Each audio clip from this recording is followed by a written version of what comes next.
Give me a thumbs up. Okay, good morning. To trustees and all guests.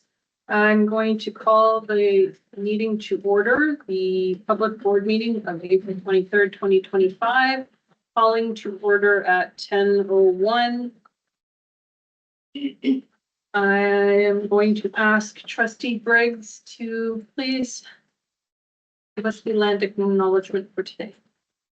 As we gather here today, we begin by acknowledging that we are in Treaty 6 territory, a traditional meeting ground, gathering place, and traveling route for many Indigenous peoples. This land is home to Cree, Dene, Blackfoot, Saulteaux, Nakota Sioux, Métis, and many others who have cared for these lands for generations. In this season of spring, we are reminded of renewal, growth, and the cycles of life that have always guided Indigenous ways of knowing. The melting snow, the return of birds, and the greening of the earth echo teachings that speak resilience, community, and connection to the land. As school trustees, our responsibility to students, families, and each other is deeply enriched by recognizing and respecting the histories and contributions of First Peoples on this land. Let us carry that awareness into decisions that we make, in relationships that we build, in the future we help shape, rooted in truth, respect, and reconciliation. May we move forward with gratitude, humility, and renewed commitment to learning from the land and the peoples that have always known it. Thank you, trustee Briggs. We have a couple of adjustments to the agenda this morning. The agenda online has already been updated, but for those of us with hard copies, we are moving 8.1 and 8.2 under presentations, delegations. They will now be 6.2 education planning report 24-25 and 6.3 learning services report 24-25. We will also be deferring 7.6 and 7.7. And I have an approval of the agenda as amended. You're deferring 7.6 and 7.5 to the next public board. 7.6 and 7.7, sorry if I missed Yeah, it. but just deferring it to the next public. To the next public board, yes. Trustee Gibbons, approval. The motion to Approve as amended. please. All right, all in favor? Agreed unanimously, thank you. Now I'm looking for approval of the minute. Approval 4.1, approval of the minutes of the regular board meeting of March 19th, 2025. Trustee Buga, thank you. All in favor? Carried unanimously. 4.2, approval of the minutes of the special board meeting of March 20th, 2025. Trustee Briggs, thank you. All in favor? Carried unanimously. Finally, 4.3, approval of the minutes of the special board meeting of April 9th, 2025. Trustee Briggs, thank you. All in favor? Carried unanimously. Thank you. No business arising from the minutes. Presentations and delegations. We have several for our benefit today. We will be starting with 6.1, Ministers Youth Council for Education, Kylie McGuire of Sturgeon Composite High School. This is Kylie McGuire. She's going to speak to you about the Ministers Youth Council for Education. She did apply. She's one of our amazing people at Sturgeon Composite High School who shows a lot of initiative and great work in our school. You can always count on her to step up when you meet her, but she's going to share this experience with you guys this morning. Please, would you be willing to stand? I know it's I'm sorry for that, Kylie, but somewhere here where our mics can capture and then I'll put your presentation on both computers so you can see what slide we're on. It will also be behind you for looking past. I'm bringing it up right now.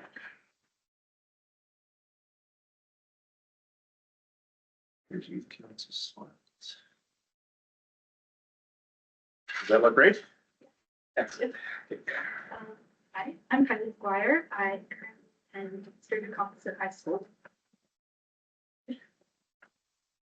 Remember the delay. I've lived in Sturgeon County my entire life. I'm always kind of with planning and organizing in the school division. Currently in grade 12, so I'm graduating this year. My role in the community has allowed me to obtain positions such as the Ministers Youth Council. So a couple of things I've done. Last year, I co-founded the Sturgeon Interact Club at member of the student advisory at school. I'm a yearbook editor and school photographer. I'm a member of the Jessica Martell Memorial Foundation. Sorry. I'm a member of the Sturgeon Youth Leadership. Representative for the grad committee for the RQB Child Care Center, and I just recently got a job with the county for the Sturgeon Youth Advisory Committee. So the Ministers Youth Council is a group of approximately 40 junior and senior high students, rated 12. The Ministers Youth Council is meant to provide the minister with diverse interests and identities, backgrounds, perspectives from across the province. If you're interested in view of expectations, just to be active, responsible members and such. Yep.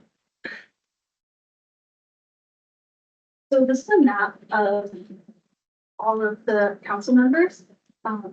As you can see, there's a lot kind of in rural, or not, sorry, in urban communities, and a lot less in rural, especially northern. That's Laura. She's from just north of Woodbury. And she's, yeah, probably the most urban we have, or rural we have. Yeah, next slide, please. So this is kind of the timeline of how I got into it. I applied last year in April.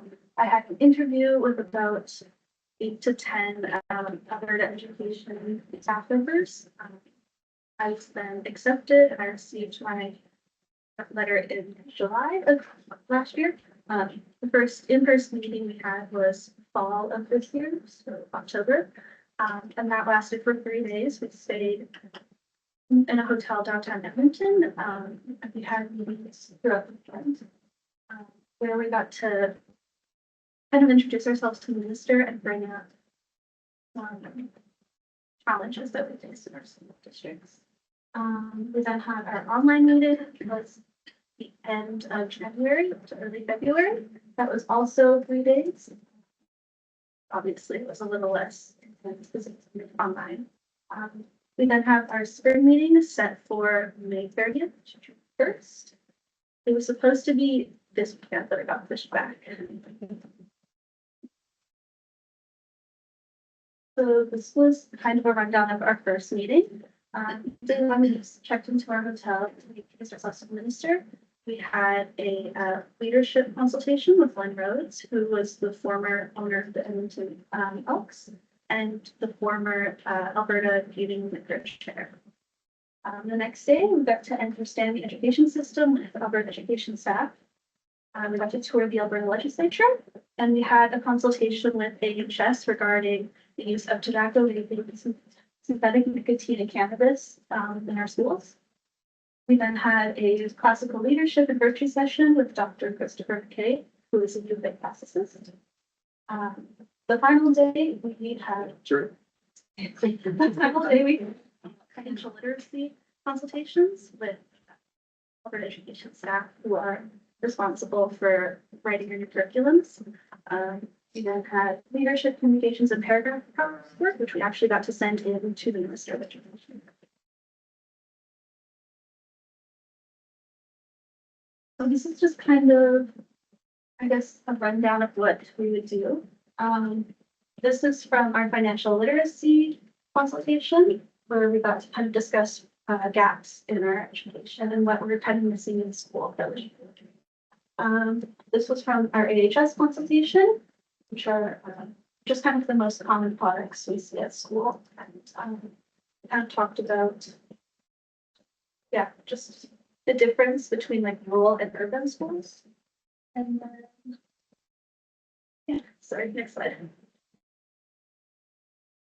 This was what we sent into the minister, so this is an example of policy writing that we were practicing. My group was focused on, sorry, just funding, restrictions and funding has, so we got to kind of summarize, write background information, examples of use, key considerations, solutions. And that just kind of really introduced us to what it would be like to work with the minister of policies. So other topics for potential policies that we covered were support for rural schools, Indigenous programming and funding, infrastructure, learning styles, and inclusion. Our second meeting was on Friday, and so we met with the minister and we kind of discussed the changes we've seen in our schools and what we'd like to see change. We then broke up into leadership breakout rooms where we kind of discussed what we do in our communities.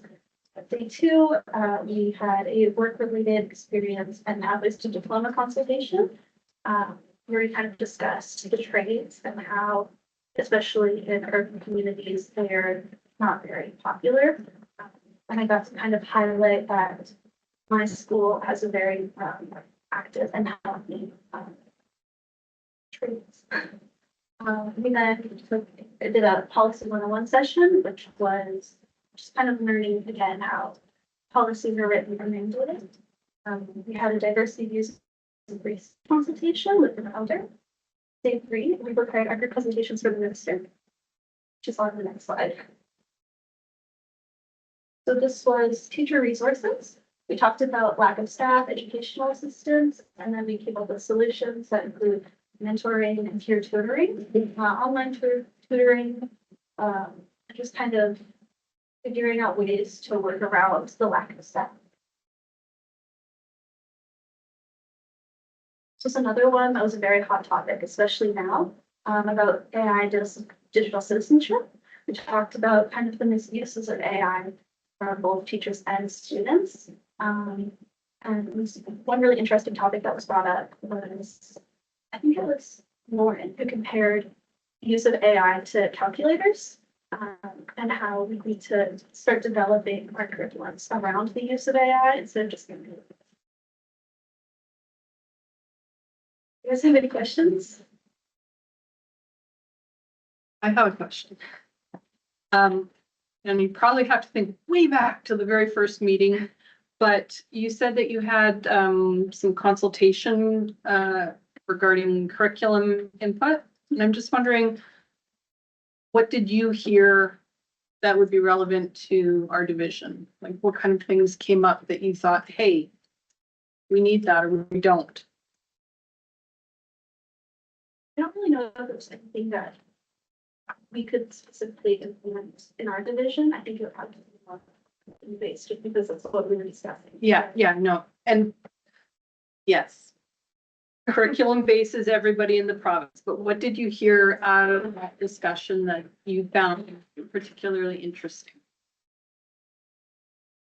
I think just like specifically regarding like financial literacy, most of, I guess, my peers are not financial literate, and you would not like gain that knowledge through regular schooling. You have to go out of your way to kind of teach yourself. Thank you. Okay, we'll go trustee Dwyer, trustee Peckman, trustee Briggs. Hi, Kylie. Thank you for your presentation. Through such a large, diverse group of students, is there a common theme? There's lots of, I think a big one is just lack of funding, even throughout, like we have private schools as well included. And everyone just has a lot to complain about, honestly. Yeah, and I think there's lots of problems regarding the curriculum and lots of people find it outdated. Thank you for being such an amazing member of our community and being such a good advocate for education and standing up for Sturgeon and just, wow, thank you. Do you did you find it valuable? Like, did you learn? Do you feel like they were listening and like taking what you guys said to heart? Like, Actually, I did find it really valuable. I felt that a lot of the other education staff really cared and wanted to hear what we had to say. Especially like regarding new curriculums and implementation and even AHS, who's like, they like didn't know anything about what's actually going on in schools. I think it's really helpful. Trustee Briggs? Thank you for the presentation, Patty. Trustee Dwyer kind of stole part of my questions, so one of my questions was, what is the common challenge across Alberta? So you said funding. What else is the common challenge besides funding? I think what we found is that there's so many problems, like no two schools have the same issues. And it's all it's back to funding or lack of.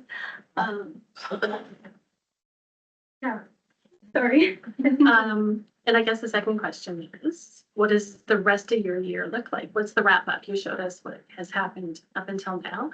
Is Minister Nicolaides going to meet with you guys in person? And you guys are going to have a wrap up?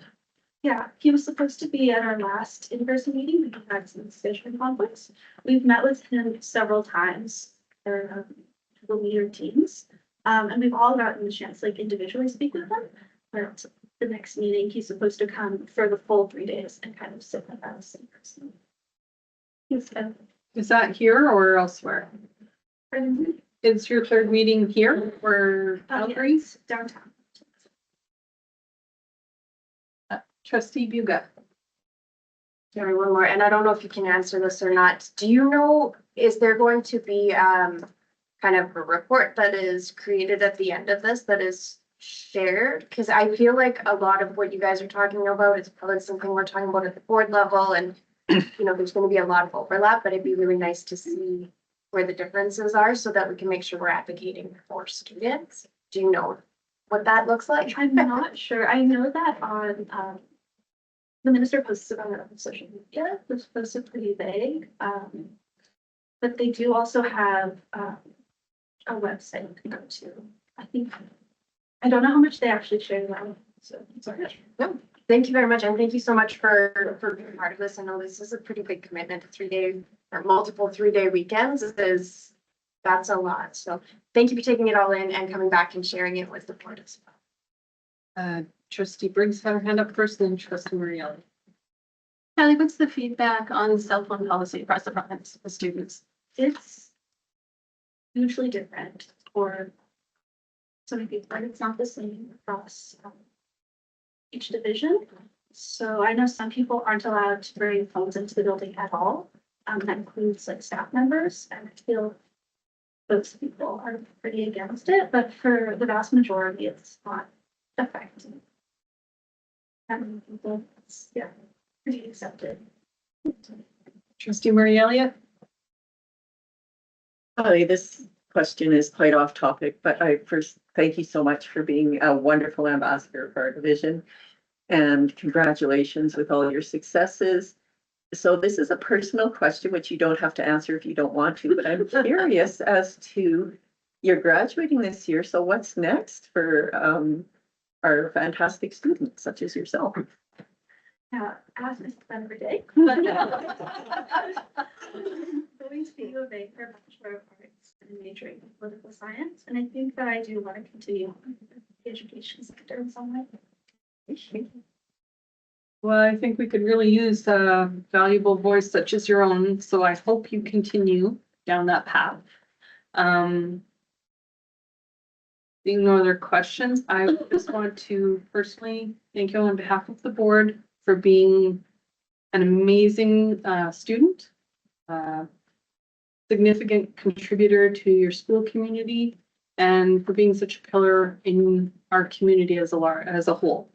I have a small token of thanks for you for taking the time to present to us, and so much for having me hard sometimes, but you did wonderful. Thank you. Thank you. Thank you, everybody.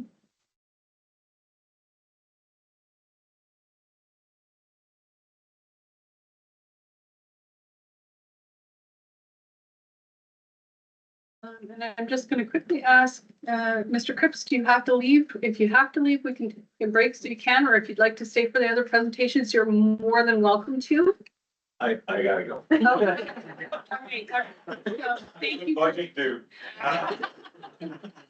I'm going to leave your Night of Music tickets with Crystal Bryant today, so please pick those up from her. Thank you. We also Thank have you. the RCA military band at school today, working with our musicians, so we're hosting them at this point right now. Okay, so you gotta go. Yep. We understand. Thank you for taking the time. Thanks. I won't break this. I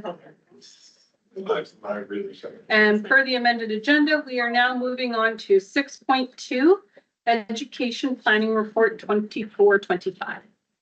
It chairs around in the 3.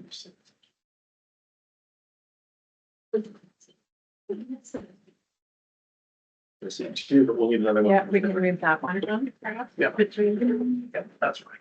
I'll get it. Never mind. Sorry. Stuck in it. That's a good one. Yep. It's not big enough.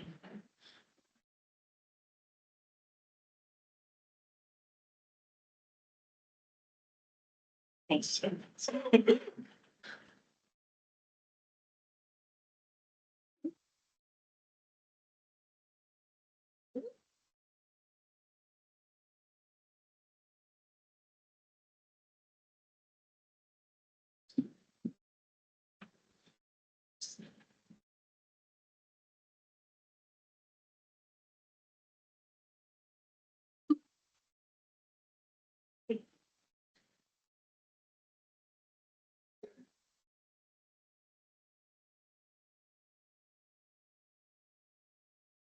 Of yours. The person is on credit. Good morning. Thank you so much for having us. As you know, I'm Shannon Campbell-Repa. I'm the Director of Education Planning. And you'll remember our amazing team. I'm Nicole Farwell, the Curriculum Coordinator. And Maxine Hillsbrandt, Indigenous Education Coordinator. We'd also like to acknowledge Courtney Kerr, who is a vital member of our team, but sends her regrets for today's meeting. She was very involved you'll see she was very involved in the development of this presentation. And she, as I mentioned, she sends her regrets. We are extremely proud of the work that has been accomplished in education planning, and we're really excited for the opportunity to share with you some highlights today. It has certainly been an interesting year, as you are well aware. And the opportunity to celebrate some of those key pieces of our work is greatly appreciated. So thank you.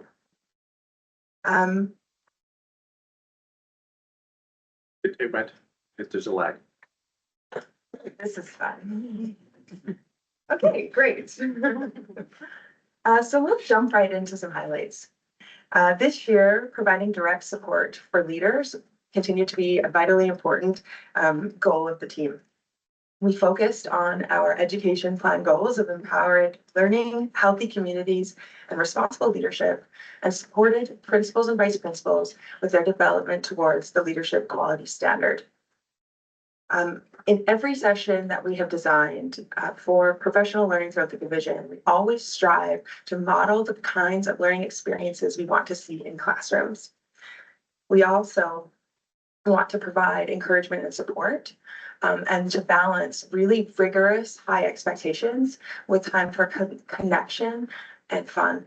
And you can see in some of these pictures that we are bringing together our administration to work collaboratively, but then also to celebrate one another. And we even acknowledge some LQS champions in one of our professional development sessions, really just embodying the spirit of hard work and hard fun.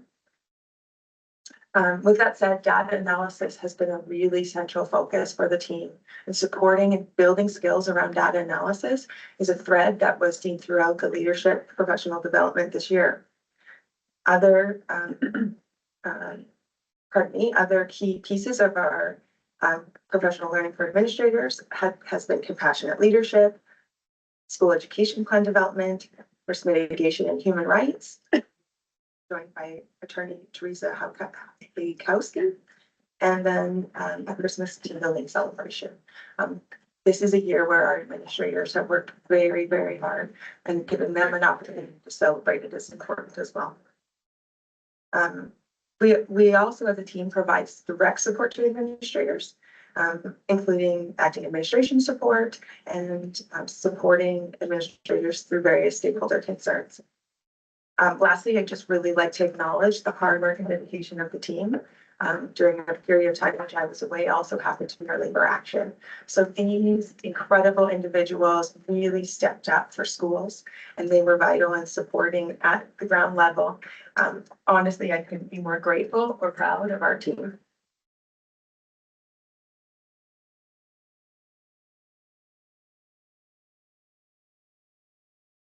In terms of professional learning division-wide, this year we have Division PD Day in September, where we organize 64 different sessions to meet the various learning needs of educators throughout the division. We also ran a beginning teachers cohort, which saw support for beginning teachers for 20 beginning teachers from 11 different school sites. Their work focused on classroom management, effective relationship building, effective use of technology, including AI, and Indigenous education.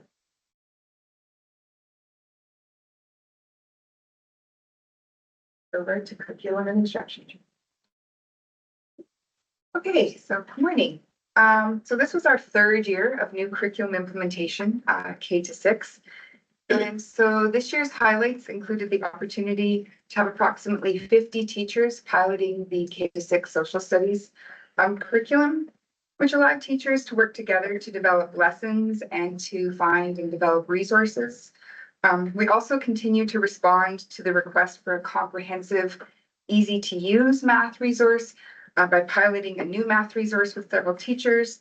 And this piloting group has grown throughout the year. And it's really giving us the momentum to be able to do a full division launch later this spring. And of course, we did have to pivot from some of our original plans, but we were able to find alternate ways to connect with teachers. And so we sent out lesson ideas, and teachers were able to build on those ideas based on the groundwork that we had laid in previous years. For example, in the photo here of the students, they are sitting in an eagle's nest that they designed and built after being inspired by live footage of Jackie and Shadow and their new eaglets. Check it out if you haven't seen it. And so we sent out those videos out in support of the new science curriculum. And it's just amazing what some of the kids have done with that learning. And the education planning team also had an opportunity to teach classes. And that was a great opportunity to design and to showcase some lessons that really are embedded in high impact teaching strategies. We also really wanted this year to examine our assessment and reporting in Sturgeon Public Schools. And so one piece that we did is we started an assessment cohort that was able to meet 4 times this year. And during these meetings, we were really able to collectively deepen our understanding of grading scales. And that's really allowing us the opportunity to recommend a common grading scale that's based in current research and grounded in the education plan of Sturgeon Public Schools. And on a different note, and in response to the continuation of Alberta Education Screeners, we sat alongside teachers to analyze the data that the raw numbers, the raw data that they're collecting with students, and then to build plans that are going to support learning and responding to students based on their current levels of need.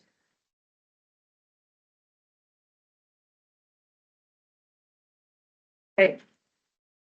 In terms of educational technology, the lead teacher of educational technology, Courtney Kerr, was the person most responsible for supporting school personnel with division license management.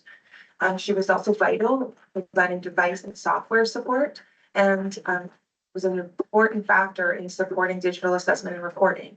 So you may remember Alberta Education has shifted to a digital assessment platform. At one point it was called Verita. And that has really pushed practice in our classrooms. And without this person being able to bridge the learning, I do not believe we would have been as successful as we have been, especially with the last round of diplomas. We also know that our junior high schools are ready to go with this technology, and that's a real point of pride. I'd also just like to highlight the support with AI, really focusing on professional development that includes the use of AI in an effective and morally responsible way has been central. So rather than adding, it's not an add-on, it's throughout professional learning division-wide. In terms of student engagement with technology, we have supports for educators. No one can be the expert in every area. And so supporting teachers with Computer Science Education Week and providing those hands-on opportunities for students to be exposed to STEAM learning right from our various, you can see our youngest students right up to high school where they're building competencies that will prepare them for career advancement. And then a continued focus on media literacy and digital citizenship. As we know, our students are facing a world that is ever more grounded in technology and social media. And so giving them skills and understanding helps to prepare them to be effective citizens and healthy citizens in the future. This really, though, does mean building capacity with teachers. Obviously, our teachers didn't grow up in the same environment, and so supporting them along the way is really important. And then finally, of course, the celebration of STEAM throughout the division. These images are from STEAM Games last year, which saw over 200 students participate in a variety of challenges. And think like everyone who was able to see that amazing event, the excitement was tangible, and the actual practical skills students developed through engagements like this is really incredible. This year we have an aquatic adventure in store, and that will take place May 1st at Sturgeon Composite High School. Thank you in advance to those who have committed to judging the event. We really appreciate that.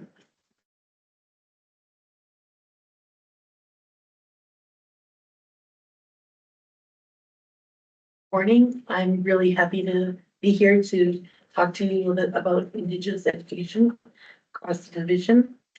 Building effective relationships and a sense of community has been one of the overarching themes of Indigenous education this year throughout the division. Our instructional staff began their year by spending a PD day in September in learning from a wide variety of topics, some of which included deepening of Indigenous knowledge and perspectives. On the September PD Day, 110 educators took part in 3 sessions, which I delivered on learning about truth and reconciliation in education and learning how cultural exchange partnerships can be a useful way to build and strengthen relationships and for our learners.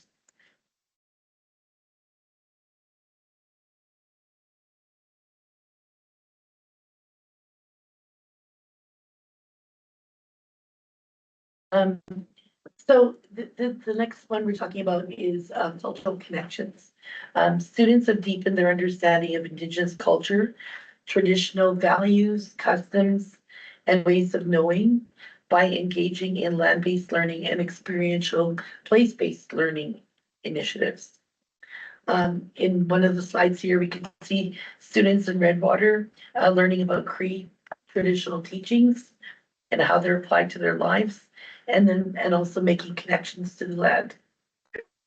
The middle photo shows students from Landing Trail learning a primitive way of roasting bannock and enjoying time sharing stories around a fire, and that's like a traditional practice that often has gone on for years and continues as well. At Legal School, we have students experiencing a hands-on activity of mixing their own bannock putting in all their own ingredients, working it by hands. Again, a lot of conversation and sharing going around as they're engaging in this activity.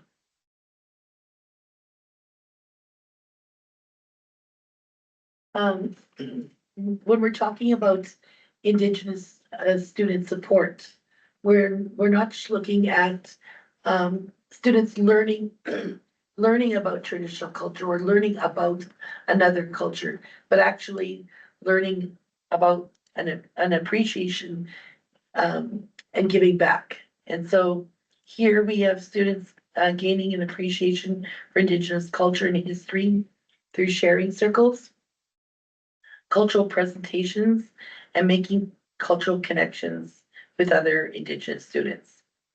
Students at Landing Trail, in the lower left picture, we're working collaboratively on a traditional high painting process where they were sharing their collective stories about themselves in a painting, which they would display in their school and letting everyone know a little bit about themselves. The next picture kind of beside it is the one where students at Sturgeon Heights School were all gathered together. We kind of made a big semicircle where we were sharing our stories again, a little bit about one another, a little bit of culture, examining Indigenous artifacts and asking questions and sharing. The picture at the top there represents an active reconciliation and cultural solidarity. Students in Sturgeon Public Schools learned of efforts being made between some religious organizations and partnering with Indigenous or First Nations throughout Alberta and Saskatchewan. And what they were doing there was they were working to help restore bison back to the land when it was back to the prairies. So what they were doing was they were giving out small herds of buffalo or bison back to the First Nations.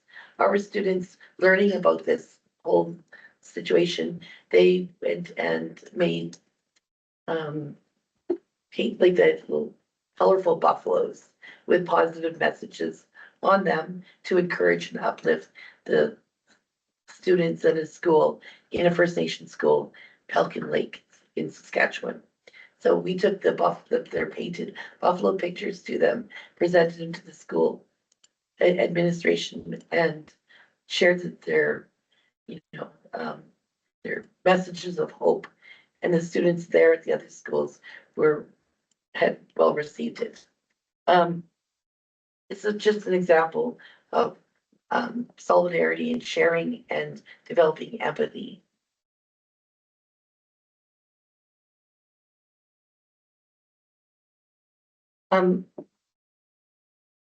Our call to action cohort is made up of representatives from schools across the division who are actively involved in indigenizing education. They're involved in supporting division goals, values, and community connections pertaining to advancing reconciliation and building intercultural understanding. These pictures speak to the collaborative work that we would like to continue in the years moving forward, working with the Legacy of Hope Foundation and also expanding our network of professional learning communities. Our call to action cohort members continue to strengthen and deepen ties with cultural and educational partners in the coming years ahead. Great, thank you very much to the team. I'll draw your attention to the leaflet that we shared. We'll just highlight as a parting word, highlight some of the data points that we've shared with you today. Would you like to highlight the first section? Sure. So over the from September to pretty much now, we've had 3,698 connections with students from K to 12. That was our Indigenous lead team. We also had, connections, 1,206 connections with educators. And 113 student connections during Métis Week throughout the division. And again, the 110 educators stopping in at the presentation. What is reconciliation with the meeting? Perfect, thank you. And just as a quick reminder, the Indigenous Education Lead Team comprises the three of us, and then also Métis Learning Coach and Cultural Liaison. Just following the next section there on the leaflet, I'll turn it over to Nicole to highlight. Sure, just a couple of pieces. We already talked about the number of teachers piloting social studies curriculum. We had 59 teachers K-6 participating in our curriculum working groups.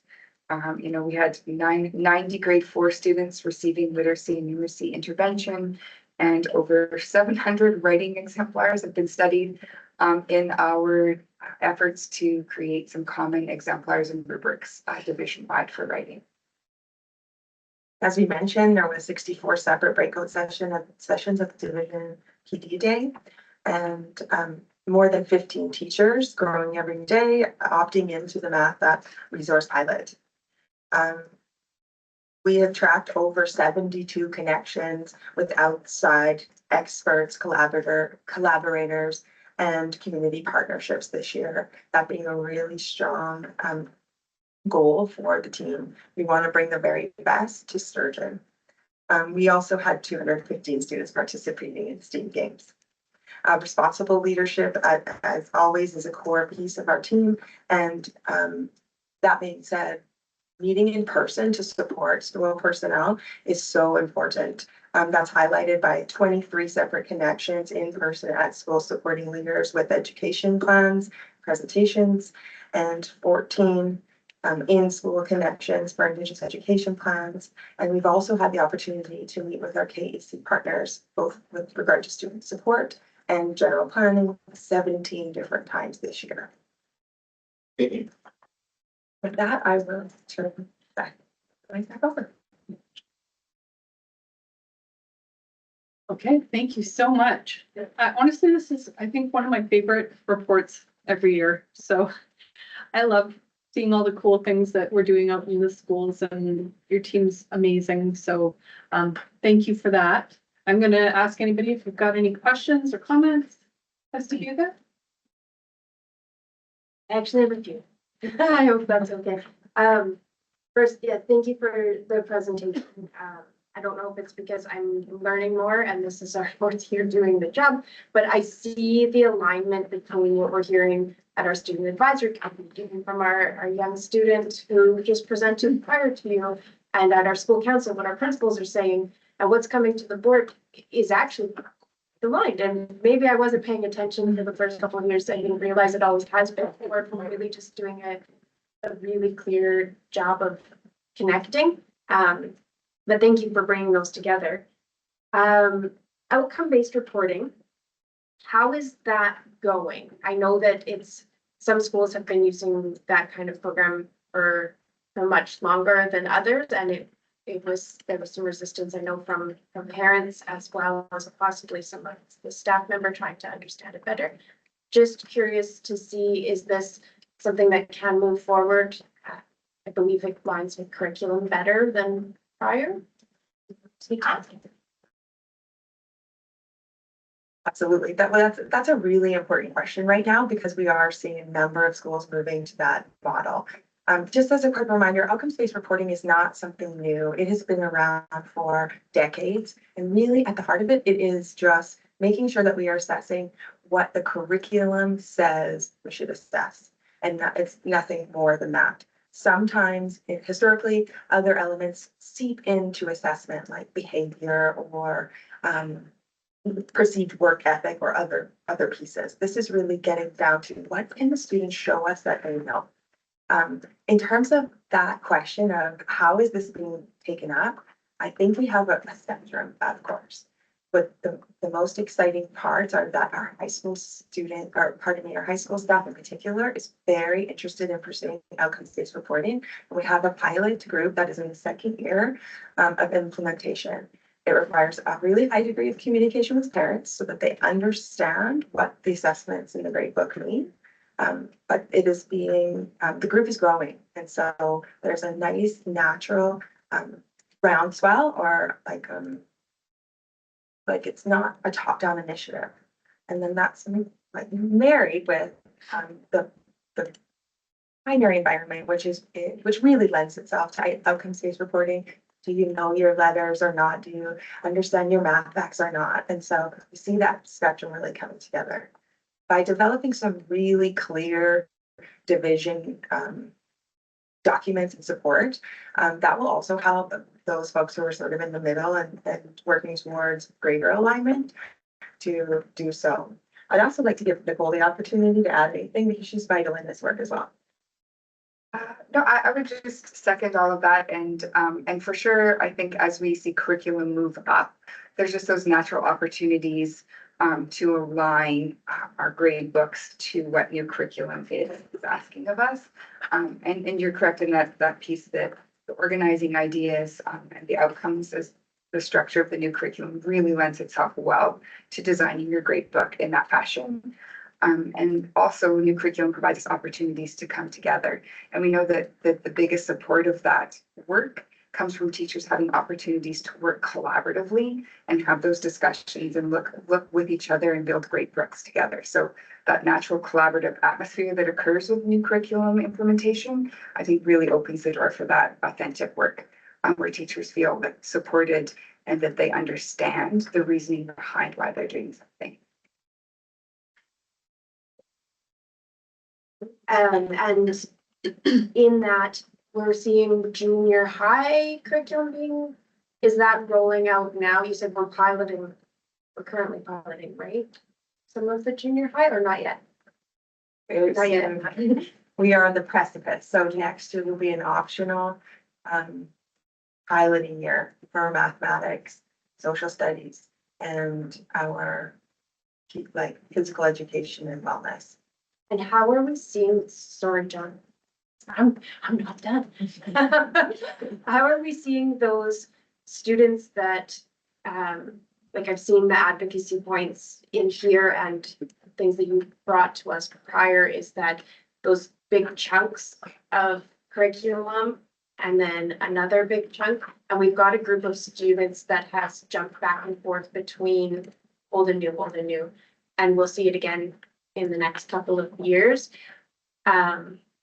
I know you said there's a lot of room for collaboration with our staff. We're just making sure that those teachers are really keen on, that cohort of students that's going through and really going through the gamut. Hopefully they just know everything by the end of this because one of them's mine. Absolutely. Nicole created an incredible visual of the mathematics learning experience for a student who's currently in grade 6. Would you like to speak to it? Because I think in hindsight, it would be very beneficial, I think, to share, but I'll let her speak to it. Sure. Just very quickly, we looked at if you were a grade 6 student in math this year, grades 1, 2, and 3 were COVID years, so interrupted learning in those foundational math years. Then you had grade 4, which was your one quote unquote normal year with legacy curriculum that teachers were familiar with. Then in grade 5, they jumped into new curriculum. And then this year they will be, so second year of new curriculum, first year of a PAT that piece of data will be very interesting, I think, as we take a peek at it in the fall. And then next year, if we were not to pilot, they would jump back into old curriculum, grade 8 back into new curriculum. Basically, by the end of their grade 12 career, they could have had a transition between new and old curriculum 4 times, at least, depending on what happens in high school. So we are very acutely aware of that. We are talking to school leadership about it consistently and really working hard to make decisions that are in the best interests of our students in supporting their math journey so that we can move them through up to grade 12 with as consistent of an experience as possible. Trustee Gibbons, then trustee Briggs. I just want to say thank you again for your presentation. And sorry, gotta get that thought back in my head. It was nice to hear. I know that you do it, but it was nice to hear how it all aligns in the education plan. Like you're hitting those goals.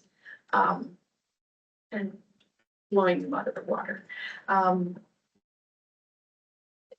The touches of education, they say it takes 2 to 7 for somebody to retain that information. So the multitude of touches that you're doing out there in our division, just, you guys are wonderful.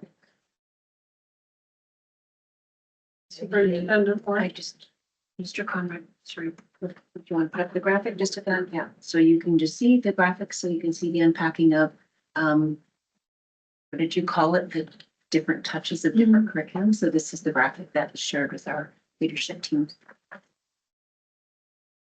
Trustee Briggs, you had a question? I did. Thank you for your presentation.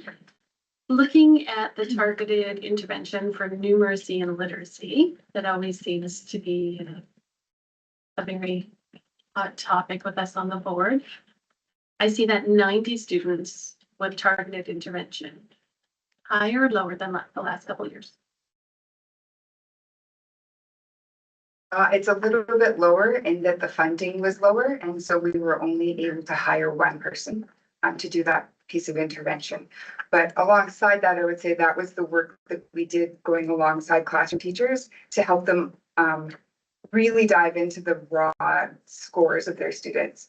Because, whether or not a student requires additional support, whether you have, 58% of your students who do or 2%, they're all in our classrooms. And so really helping to understand just the raw scores, like what are the patterns that we're seeing? How can we group kids so that they can work together in a classroom setting, but to meet them where they're at in their literacy or foundational mathematics skills journey, I think is where we're going to, over the long run, see that real movement, because we know that kids, when they're pulled out of a class, they're missing what's happening in the class, right? And so as much as we can keep them inside the classroom and really meeting them where they're at in that skill development, that's where that really powerful learning is most likely to happen for students.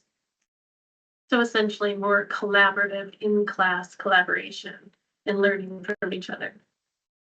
For sure, and like acknowledging that a student in grade 1 or 2 might not really be like, and the traditional term that was used was at risk, right? It's very common, it's very developmentally appropriate for students to be at various phases in, say, their reading journey in those K through 3 years. And so sometimes kids just take a little longer over one particular place, and then they get it and they just soar. And this is the really exciting time of year where all of a sudden the pieces come together and all of the kids are suddenly jumping and doing all these huge leaps in their learning. And so I think honoring that piece of it and really just providing additional tools and support to let that very developmentally appropriate growth occur in the classrooms, and to the extent we can, avoiding that maybe unnecessary label or stigma around that traditional pull-out model can be helpful in many cases, and then we can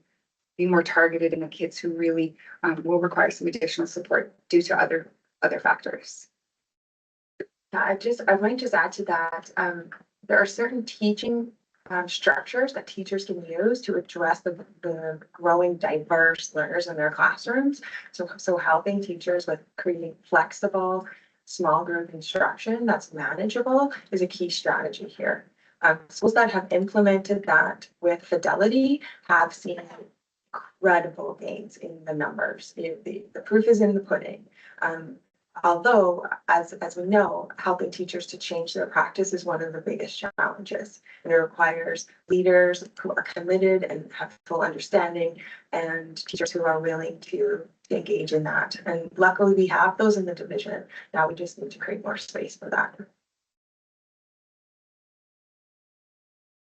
I'm gonna ask a question and I'm struggling to formulate it correctly, so I'm just gonna throw it all up there. So every year when we get the results of our PATs, results of our diploma exams, we often see a misalignment between the outcome-based assessment and the standardized testing. In that I feel quite often it's higher in school grades versus what actually comes out on the standardized tests. And appreciating that standardized testing isn't the end all be all, and yet somehow it seems to be. Are you predicting or anticipating a better alignment between those two, or are we still going to continue to miss the mark? Yeah, absolutely. I think that's such a good question, and there's a couple key things to unpack. I think actually standardized testing and outcomes-based assessment are more aligned than we think, because those standardized tests, they are testing those outcomes. The place where standardized testing does not fail some students is it does not allow for a full breadth of expression of understanding. You know, in that coloring that box, you aren't able to demonstrate fully what you know. In the workplace, we communicate our knowledge in lots of different ways. It's through collaboration, it's through problem solving, it's through demonstrating our understanding. And those can't be captured. Like, how many multiple choice tests do we do in the real world?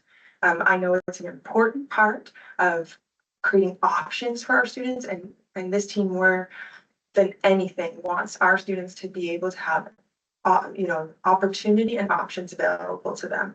We believe that through best teaching, you will also achieve higher scores on your standardized testing. Are we going to see that at the end of this year? I would say it's unlikely. I think that this was a very difficult year in particular, lots of factors, and the changing curriculum is not setting students up to overcome those deficiencies. We're going to need time to do that. I hope I'm wrong, of course, and striving to help our current students succeed is always the goal. When you talked about the discrepancy between standardized testing and in-class marks, I think that's such an important question. There was a time in my professional opinion where I thought those should be aligned, and it was an actual measure of rigor within the classroom if they were at parity. But I've come to re-understand that in a new way, and I think it's important to talk about, because if I'm actually meeting my professional duty of full understanding of what students know, I'm going to give them opportunities to show me what they know in different ways, as we do in the real world. And likely that is going to mean that the classroom scores are going to be higher than what we could achieve only by measuring a small segment of one way of showing what we know. And so now when I talk to teachers and they talk about discrepancies, instead of immediately jumping to the conclusion that their class actually wasn't rigorous enough, we can have a conversation about the type of assessments that they're doing, and we can get a really good indication of actually you might have a more fulsome view of this whole student than we could get in one test on one day. And I think we understand that sometimes brilliant kids have bad days. And that can then lead to something that does not reflect fully what they understand. So this is a passion point for me. I apologize that was not more specific. No, mine too. And I honestly do hope that at some point in time, the outcome-based assessment better matches those standardized tests, which I don't necessarily agree with, but we're stuck with them. Yeah. Deputy Superintendent? Thanks, Chair. I had a couple comments back on some of the questions we've heard from trustees, and I am going to put this back up here. One thing I want to talk about just a bit broader with outcome-based assessment. The team more accurately describe, the quality of assessment that can bring and what it's intended to. But sometimes when we're parents and we're thinking of how parents look at this, it is also a different mechanism of reporting. And I think that's the disconnect that some are holding on to, right? You get a piece of paper, there's 10 questions, you got 8 out of 10, yay. You got 4 out of 10, boo. But while we can understand those numbers, that's part of our experience. What outcomes-based is trying to address is that conversation we just had in 2 seconds told us nothing about what was on the test and nothing about what the child learned. If there were, counting by fives were the first 4 things and they got them all right, they have that 100%. They actually completely understand that outcome.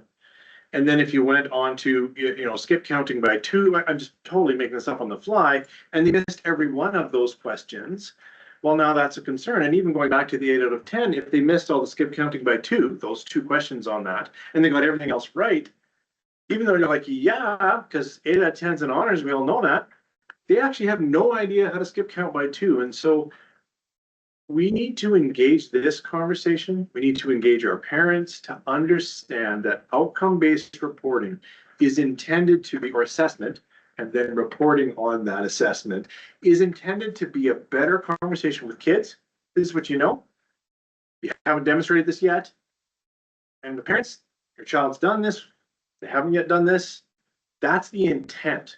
I think we're still working on the mechanisms to be clearer, both with our staff and with our parents. And if I may, Chair, what you just said about the misalignment was a little more, I think we got there, about like what's happening in class, what's happening on a single point exam. And I don't want to take away from that excellent argument. I agree with the challenges of that, but it shouldn't be a misalignment on outcome-based assessment and standardized testing, because the standardized testing still should be aligned with the outcomes of the curriculum. And if we are authentically or properly assessing on outcomes, the kids that go into that should know, I know these outcomes, I don't know these outcomes. But we have a lot of work to do in that conversation, both here and also with our teachers and certainly with our parents, because we grew up in 8 out of 10, yay, and not realizing we actually had no idea what was going on. I just put this briefly back up here because this was part of a conversation, a longer conversation with our principals and administrators and the team here. We got into this because we were excited, like it's on this sheet, 50 to 51 teachers, excited that a lot of teachers said, hey, you know what, let's collaborate, let's look at resources, let's get into piloting curriculum. That's awesome. And now we're looking at next year. And if you look at just that grade 6 kid, you can see how they alternate in and then out of curriculum. And curriculum, even if it's not perfect, it is designed to spiral support and have that, hey, you saw this last year, so we know you can see it this year, and then you'll see it next year. And hopping in and out of curriculum pathways is not good. And this is math, just to keep it on point. So we are discussing right now about it's absolutely an optional. We've said schools you can option, but we're coming back and we're talking again as administrators. Should it be that we've talked to our teachers, we've talked to our admin, we've looked at where we are? Should we all jump in to keep it more cohesive? At least next year, maybe 7 and 8 math. Now I'm sharing you, that's a decision that's not made yet because we've asked our principals to dig into that. But there was a lot of interest in saying, you know what, this could be really supportive. It could be cohesive for our kids. So I just wanted to kind of highlight you can see the in, the first year was new, now we knew, and then we're out, then we're new, and then we're new, and then we're not, like, it's a challenge. Trustee Buca? Thank you for that. Yeah, I really appreciate that, that additional kind of view into what you guys are doing. Some of our schools switch at grade 7, some of our schools switch at grade 5, and this cohort of kids, like, it's really good to know that the division is looking at a whole of how to best support all our teachers, and maybe that is everybody working the same page or one way or another. But no, I really appreciate that insight. Thank you. Seeing no further questions. Oh, yes. May I just finish with a comment? I just wanted to acknowledge Shelley Greenwood and her team for sharing the template. This leaflet would not be possible without that collaboration. So thank you. Yes, Superintendent Warren? Because you're gonna have another Ed Services team presentation, I want to give a shout out to this entire team because for 11 weeks, if you had a teaching certificate, you were doing double duty. And these people truly, I owe them a lot of gratitude. Our schools were very grateful for them, to the teams to go in the schools and support.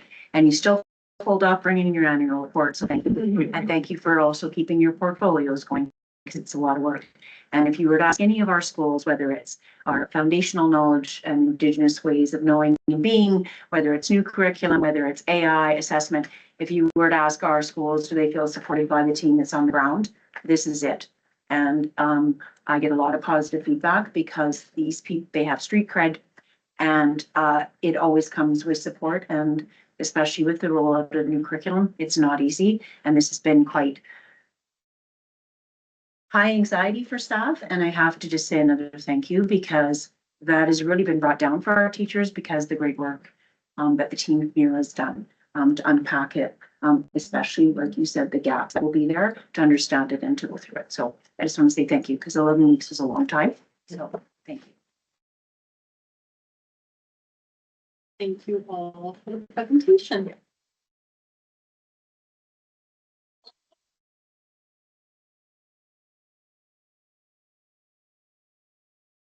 To 6.3, the Learning Services Report 24-25.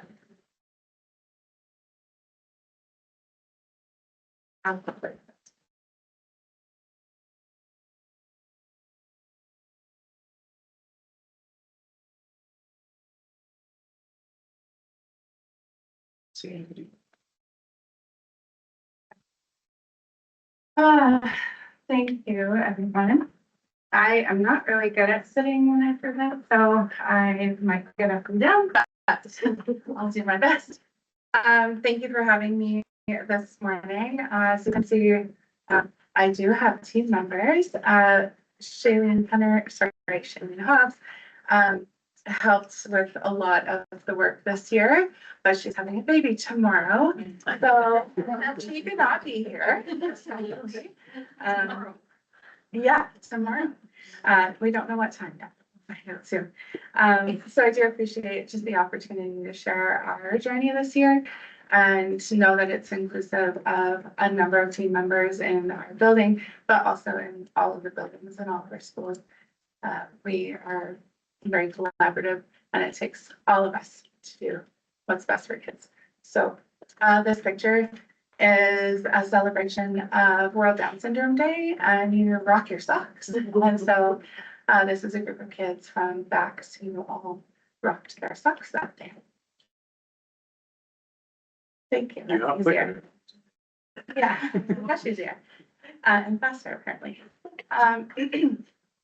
When we began as a team, we looked at what our vision for learning services needed to be. And it very much felt like it aligned with a puzzle because all of the pieces that we do and work with all group together to create a cohesive model of supports for our kids. So we have, programming, family supports, mental health and wellness, staff supports and student supports. And in the middle of that, bringing it together is learning services for students. On the outside, you can see teaching, learning, governance, learning supports, local and societal context, and student growth and achievement, and how that is the binding that brings all of our pieces together as a whole. We have maintained this as our vision and as our model for the last 3 years, and I will continue to report on that today so you can see where we're going.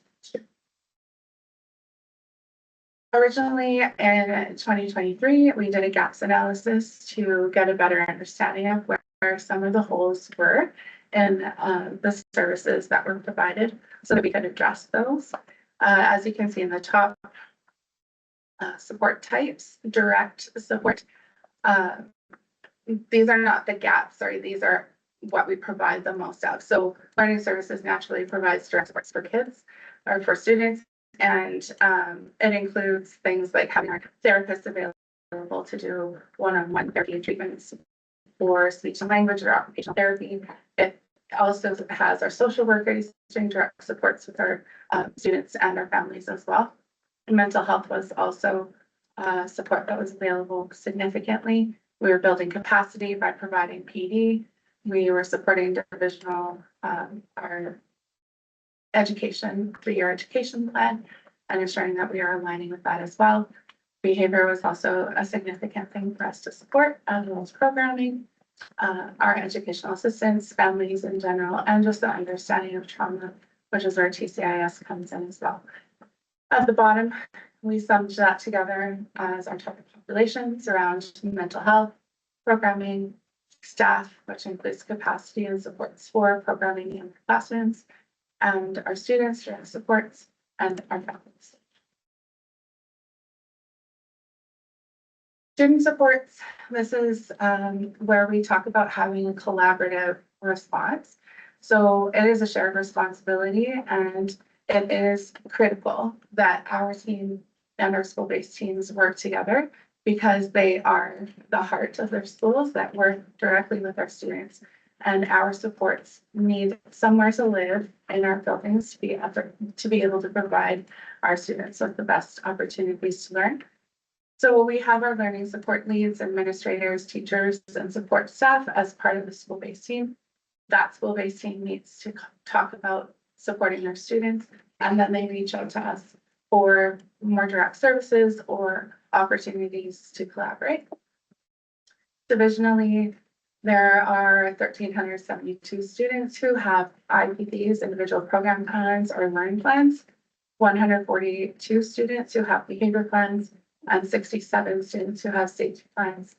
We are very much collaborative around behavior and safety plans and focusing on individual program plans for students who have programming that may or may not be outside the curriculum. A lovely little person in the picture there is at Four Winds, and she has had an incredible year being part of her class and engaging with students and just being a present community member in her building. And that is one of our social workers blowing bubbles with her, and it is fantastic. When we move on to student supports, I have alluded to this a little bit, but it is a cohesive service. So we do have contract services outside of learning services that support us through having a registered nurse. We noticed that students with complex medical needs are present in all of our buildings. And we say complex medical needs in that we're not trained medical professionals. Therefore, to us, it isn't something that we have the skill or knowledge to support a student with. So we do rely on our registered nurse to do training with our staff so that they're confident in supporting our kids and being included in our schools safely. We do have a consultant for vision, a teacher for the visually impaired. And she travels to each of our schools to provide one-on-one understanding assessments for students who have vision needs. And when she is there, she supports teachers in providing programming that can meet the needs of a student that might have a visual need and being able to access that learning. And she is a teacher as well. So she works shoulder to shoulder with our teachers to support kids in classrooms. We also have consultants for deaf and hard of hearing, and this consultant works in the same way. We access them through lists for Edmonton, so low incident supports for students through Edmonton Public Schools. They have a team that will come out and support and surgeon as well. We have occupational therapists on our team, speech language pathologists, and physiotherapists is also a contract service that we provide in our schools. We don't have very many students who need access to physical therapy supports in schools. So she comes about once a month to just connect with schools. Some of it is engaging with students to increase their mobility and then helping people understand how to best support them as they do those exercises. So the physiotherapist mostly works with the adult in showing them how to do the work with the child. We have 3 social workers that are our division social workers. They support our families and are doing referrals as a referral base. They have, you'll see when I hand out the leaflet that I accidentally forgot, which I will get to you later. John will show it to you, but you'll see that they have had less referrals. And I wanted to address that because it appears that they would be less used in that case if we just went on referrals. But what's happening is the referrals are more explicit and more focused on families that need a longer term of support.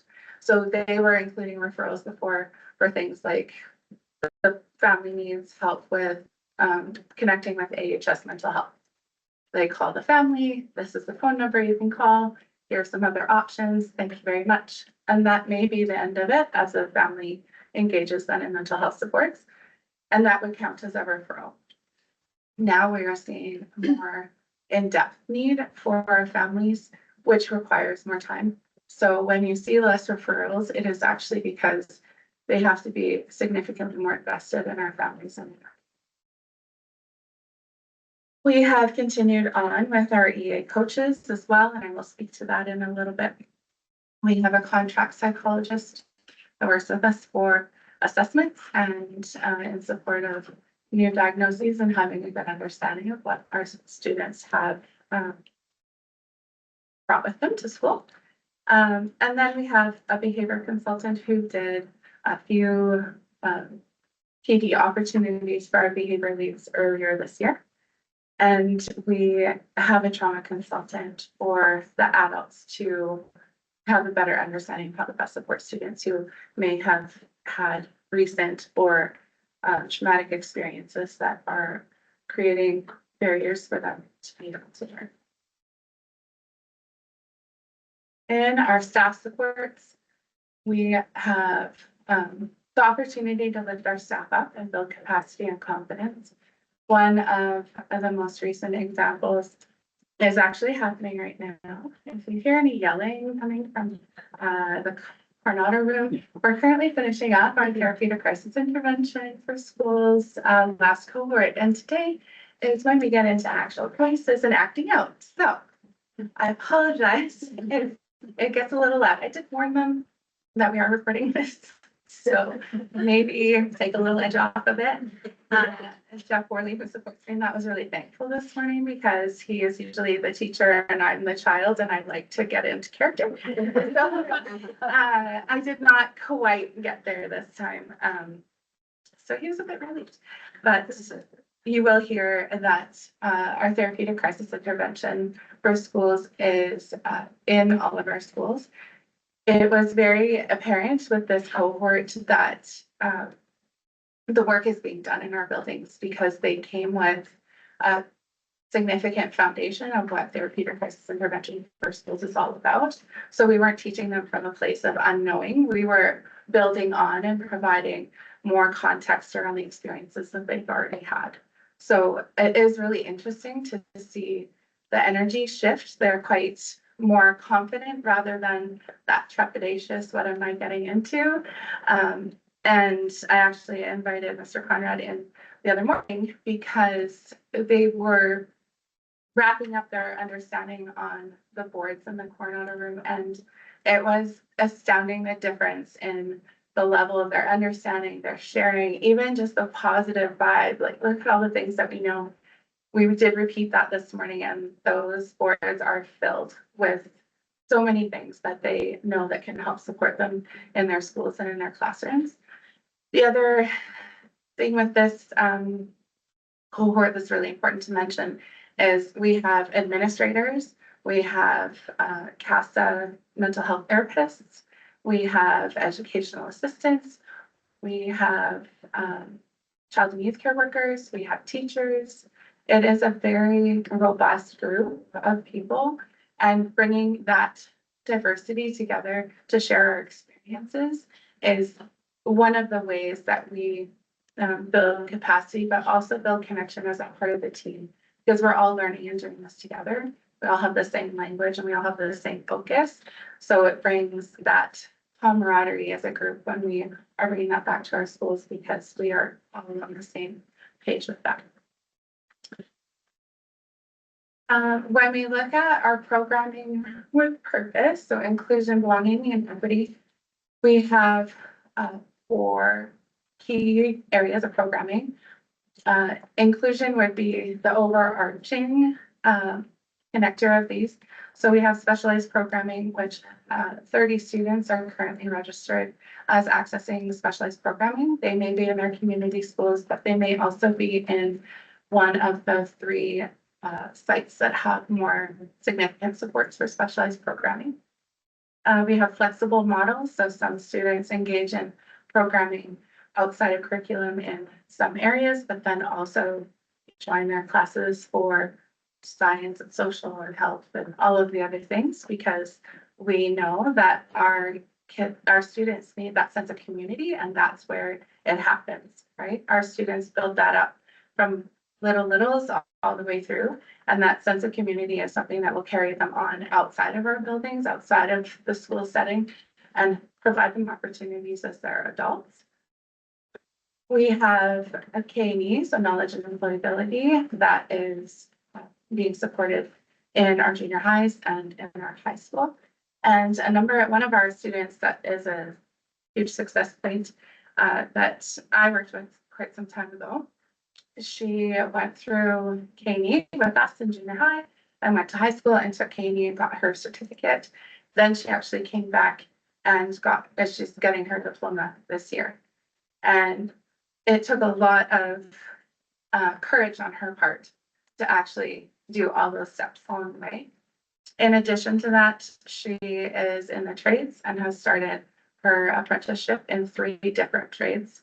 She is a winner at Skills Canada. She is just honestly one of the biggest celebrations I've seen of a student who came and started working. When she started working with us, she actually couldn't read yet. So when you think about that as a grade 8 student and getting her diploma, that clearly illustrates the intensity and support that happens in Sturgeon Public Schools to get our kids to a place of all the education services of saying all the places with all the doors open that they really have choice as adults. And then we also have our little pre-Ks, and the little one on the far end there is from Miguel. And he just loves the play aspect of pre-K. Everything is a good time in school. So, and that is where our little start, right? We learn through play. We learn through those interactions with our peers. We learn patience. We learn sharing. And pre-K really is a place that starts our kids off with those foundational skills. When our young children are engaging in step-by-step learning through the creative curriculum, they're gaining a further foundation that supports them in kindergarten and then in all of the grades to come beyond that. So we really appreciate the opportunity to get into our little pre-K classrooms because they are the cutest little people ever. I wanted to highlight our social workers. This is what I was talking about by the referrals, and that our referrals have gone down. But I wanted to show you the types of referrals that we have. So first I'll start with the schools. You'll notice all of the schools and our FSCD support through Shine are our referral sources. So every single school has access to our social workers, including our learning centers and including Shine through FSCD. So that's those referrals, the types that we're getting. So there's recent diagnosis or needing support from our family supports for children with disabilities, which is Shine. We have a sliver here for custody. We have a sliver for enrollment and immigration. The screening bit is for our in-home support. So, for example, a parent's just not sure what to do anymore. Our social workers go in and work shoulder to shoulder with our parents to help them build routine and consistency for their kids most often. This orange part is system navigation. It is really hard to navigate systems out there, and sometimes you just need someone helping you along the way, saying, have you tried this one? Have you called here? Did you know about this? It is really challenging, especially when, there are a lot of options, but not a lot of options that necessarily fit what you need. So it seems like you have lots, but of the 99, 3 of them actually work. So they help to actually point you in the direction of best support. And this piece right here, the teal piece, that's our school capacity. So they're working on student absences, getting students to attend, might be behaviors that they're seeing in school and at home, and how to best support that. And then transition. So the 4 to 5 transition, the 9 to 10 transition, the 12 to life transition, all of those situations our social workers are supportive of. When it is the grade 12 to life, they are often working with the student directly, and that is helping to increase their financial literacy. Actually, is one of the things that our social workers work pretty closely with some of our children that are becoming, 18 and have expectations, adult expectations. This big piece here is actually for family mental health. So AHS and local counseling services is one of the biggest things that we get referrals for in our division. At the top here is high level support. So these are those more intensive supports that I was mentioning earlier. So there might be violence in the home. They might need some opportunity for relocation. There might be addictions or recent loss in the family. And then this top part right here is just applications. So supporting families into actually accessing those things that are in our communities that can help them.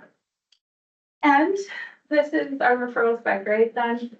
So kindergarten includes pre-K, but kindergarten is this piece here. Actually, blue piece. Grade 1 is this piece here, grade 2, grade 3, grade 4, grade 5, 6, 7, 8, 9, 10, 11, and 12.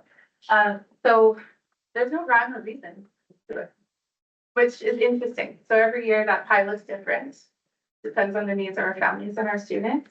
And it's important to recognize that social work supports are supportive across the division, across grade, across age, schools, and a variety of supports. Other family supports. So we do community connection with our FCSS friends that are in each of our communities. So that's the family community supports. And our social workers have monthly meetings with our FCSS partners. There's also family learning happening. One of the positive outcomes that was a necessity coming from the strike was actually creating an opportunity for families to engage in something online that was really focused on our pre-K students. So there was lots of opportunities on there. We had live sessions with our therapists. We had a psychologist come on board. I don't know if any of you have seen the puppets that happened here. If you happen to be here tomorrow, there is another session, or not Friday, there's another session of puppet making, which is really cute. We also have partnered with Greater St. Albert Catholic Schools and St. Albert Public for the transition to adulthood fair. Next school year is our year to host again. This year is Greater St. Albert. And that is that for family sports. TCIS, which is happening today. We have 194 staff trained in our school division right now. That includes our crew that's currently learning. And we have 20 train the trainers divisionally. Yearly projected growth for full training is 40 to 60 staff each year will be fully trained. All staff are knowledgeable, so they receive 6 hours of the foundational understanding of language around TCIS, but they cannot be considered trained in TCIS unless they do the full cohort. And just a key thought around TCIS is it is a systems approach to understanding ourselves and others. And it's important to understand that it's a systems approach, and that's why training started from the top down and why our senior admin participated in the training as well, because it is a language, it is a system approach. It isn't just about behavior and responding. It's far more a way that we work together to support each other through. Excuse me. Bless you. We also have the two CASA classrooms, one at Guthrie School and one at Sturgeon Comp. I highlighted CASA classrooms here because Guthrie is doing great things with our junior highs, and we have had 3 school divisions reach out to come and actually tour Guthrie and the mental health classroom and how it is integrated into the school, and that it is rather an inclusive model of mental health instead of what it previously was viewed to be when we first started up with CASA classrooms. CASA classrooms, we had a requirement that the classroom was set aside, it had its own entrance, it had its own bathroom, it had essentially no opportunity to be in and amongst the school. And as we continued to work with CASA and our schools, it became very evident that our students needed to be students. So when we moved the school or the classroom to Guthrie, it is right in the middle of junior high. They have to use the junior high bathrooms. Kids are in and out. I was visiting 4 kids I didn't even know, just waltzed in and said, "Hey, how's it going in here?" Blah, blah, blah. And they had nothing to do with the Catholic classroom. They just wanted to come see everything, which was beautiful to see. So the model has shifted. When I speak about the model shifting to Sturgeon Composite High School's model has shifted significantly in a very positive way. Our original placement of the classroom, again, separate entrance at the end of the hallway. Kids weren't really connected. It took some time to have them go back out and go to the cafeteria or their gym class, whatever. But now, through collaboration with CASA, with Sturgeon Comp, and with our division, we have suggested that the high school model be more of that hub model, where we have the mental health supports and specialists in the Learning Commons area with the mental health capacity building coach who is with our HYPE team, with a classroom teacher also being responsible to ensure that kids are getting credits while they are accessing mental health supports. And the beauty of it is the people who are present are there to support all the kids as a group. And students who don't have a referral to CASA still have an opportunity to reach out to a mental health therapist and ask questions. The staff themselves have a better opportunity of aligning who could best be supported by CASA mental health classrooms, because they're seeing a lot of ebb and flow of students through the area. And they do have students who are registered that get more targeted supports, but the model just lends itself to positive mental health for all students. If they're in the learning area, they are provided opportunities to engage in mental health capacity building on their own. When we first talk about mental health and wellness, we look at our counselors who continue to create the counseling and wellness plans for their schools. The circle diagram there helps to illustrate what the pieces of the counseling and wellness plan actually address. The wellness circle is about the 6 domains of wellness, and that is what guides us in our opportunities for wellness in our schools. So you will see any of the wellness activities would be promoted through one of those 6 domains. Then we also consider our tiers for support of tier 1 being everyone learns about mental health and mental wellness. Tier 2, it might be more targeted groups where there might be a topic of loss or peer interactions or something like that. That's more specific.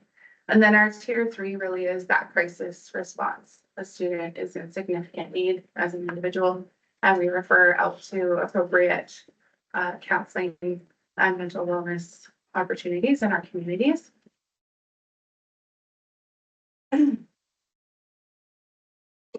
Excuse me. This is a collection of pictures to share us looking forward.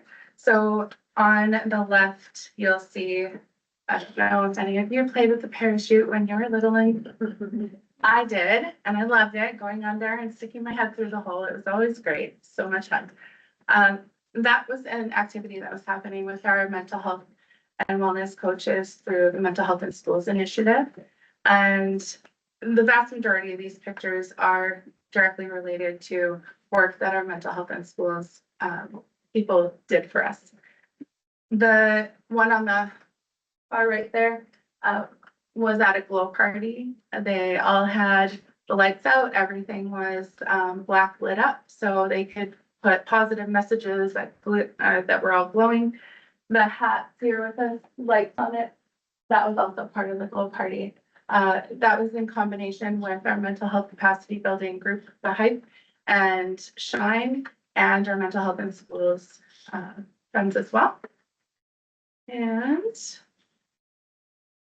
last but not least, Oh, there was more. there was one more, and honestly, just a thank you. I'll show you. Just thank you. There was 3 little pictures of little people with bunny ears saying Happy Easter, and I hope you had a wonderful long weekend. One thing to clearly put out there as well is our mental health in schools project is coming to an end in the beginning of June. The funding was extended to keep them until June. Originally, it was only until December. So we were given a gift of time, and they continue to do wonderful things. Their mandate was to create community connections within our schools, and they have done an incredible job of working with our communities of Gibbons, Bonaparte, and Legal to connect our schools back to the supports that are available within their communities and build those partnerships beyond when they leave us. This is the leaflet you will be getting that I forgot to bring. I apologize for that. So it follows a similar layout as last year. So our IPPs and learning plans is there. Our students within Alberta Ag Code, we have 824 students. So far, 23 CASA students have been in. Oh, I will change that before I forget. Got 3 at Sturgeon Con. We have done 2 reaches this year and 1 crisis response, which I will come back to that in a moment. 98% of our students in specialized programming are learning in an inclusive setting, meaning that they are actively involved in their schools.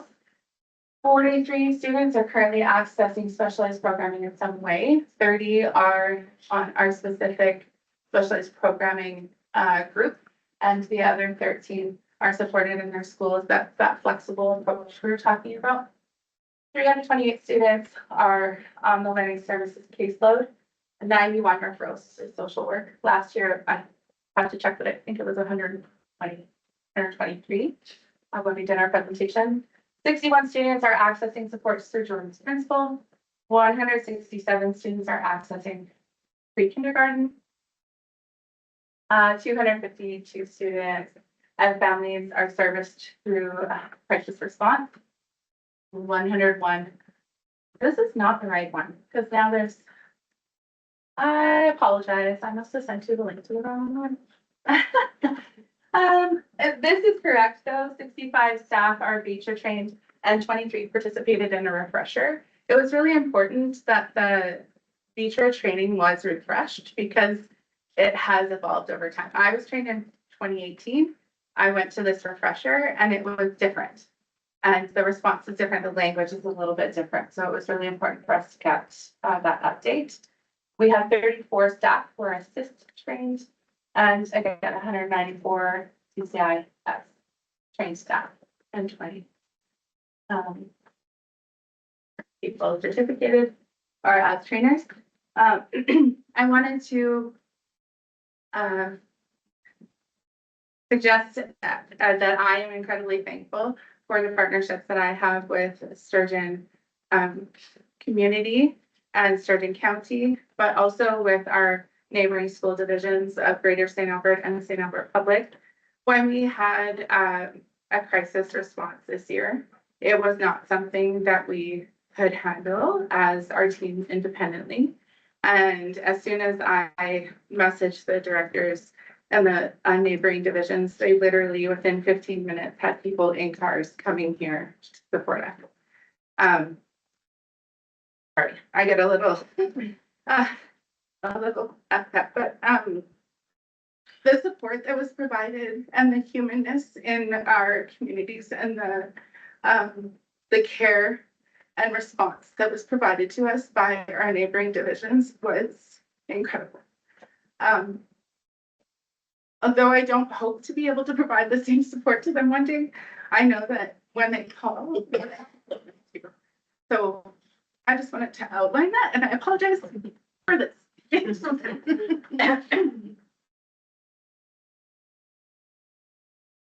Thank you so much for the report. I'm going to see if any of our trustees have questions or comments. Trustee Kaplan.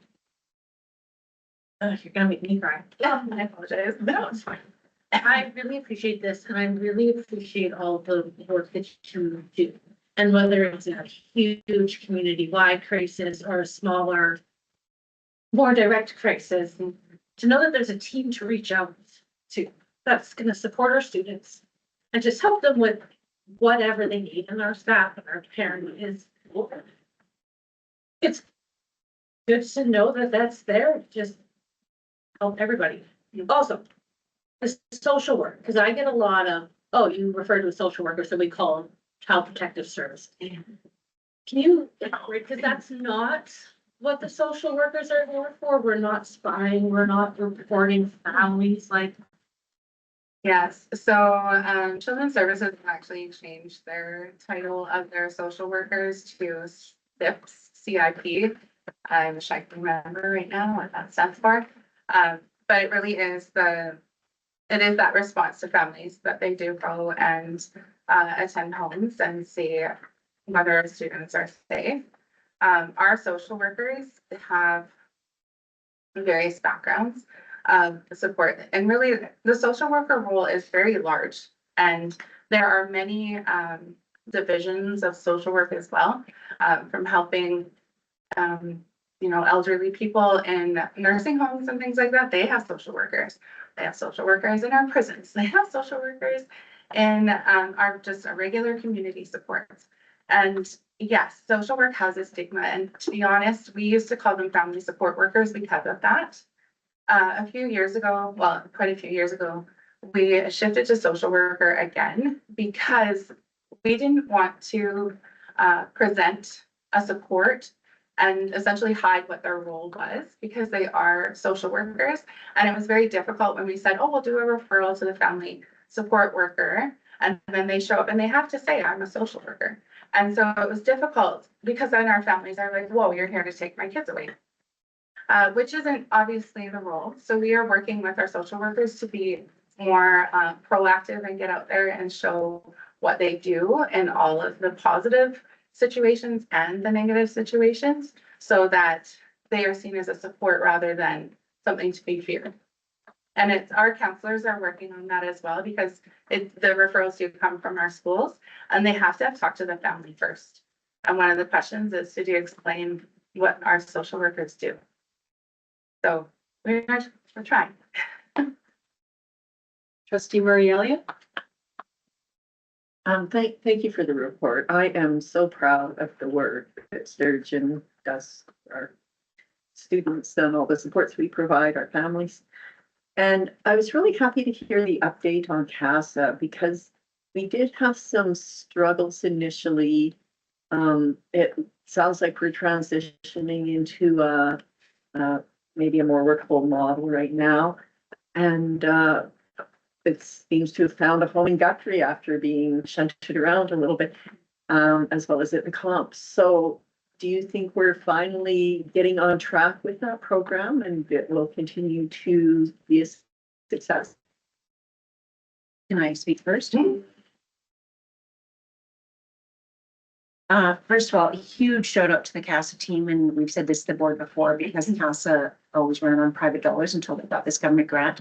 They, since the beginning, what we would have brought back to the board, we don't think it's successful, right? And we would have asked to stop, because we do have to pay for those 2 teachers. And as you know, they're doing budget. 8 children with 1 teacher is extremely expensive. So if it was not actually hitting the mark and we were supporting families and making improvements in for children, then why would the board dedicate 2 teachers to that? would still love it. Board, please continue to advocate for us not to have to pay for the teacher FTE. We've made zero progress on that, and that's all school divisions who are implementing CASA. But we are very grateful to them, and it's been a lot of work and a lot of meetings over the last two in a little bit years, but we are very grateful, and we have seen huge improvements. So fingers crossed that it continues to, and that we actually get cross ministerial work, and maybe the teacher costs would be.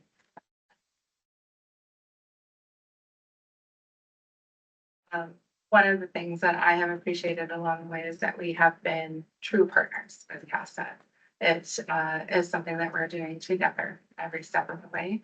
They have taken our feedback because we were luckily one of the first, well, we were the first classrooms to open.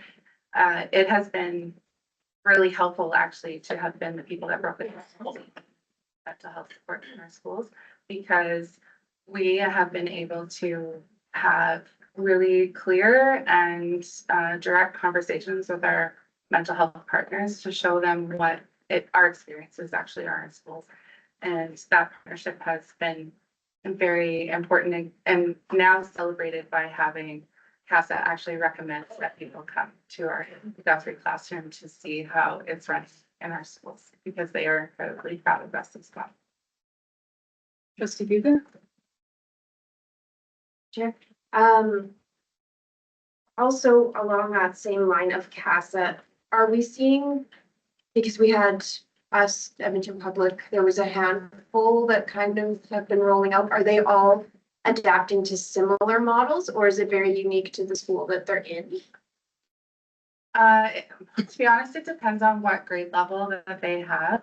Our Elk Island friends have a grade 4 to 6 classroom, so it is quite different in the model and also in the need of our students. The junior high models are typically following the same model that we have, but we are the first high school model to open a hub model. And that's actually informing other places that are looking to open classrooms as to the success of what that could look like. So yes, and some are modeling after us, and some are still on the journey of learning what that looks like in their division, because it is so new for them. And is there opportunity, I know you said that you're doing kind of some tours for other divisions and that kind of thing. Is there opportunity for trustees to join one? I don't want to take more time, but I'd like to understand, because we get a lot of questions at our associations. Trustees don't totally understand it.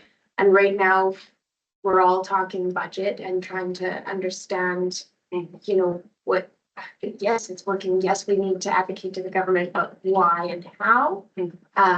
Just so that, because I know that we did an open house that I attended last year, the year before, and obviously that's not what it looks like anymore. So just for trustees to understand a bit better, and that kind of goes right across our previous presentation as well. And since you're all in the room, I'm just going to say it out loud. I'd love to see board PD that mimics, or we can participate in some of those really engaging events, whether it is the puppet making, like you said, is coming up, or, you know, working on some of those cultural events where instead of, I love hearing the reports about them, but for us to engage in it, to understand what's actually happening in our schools, because our PD that is geared towards trustees doesn't always represent what's happening in our division. So just to keep in mind going forward for the next board to,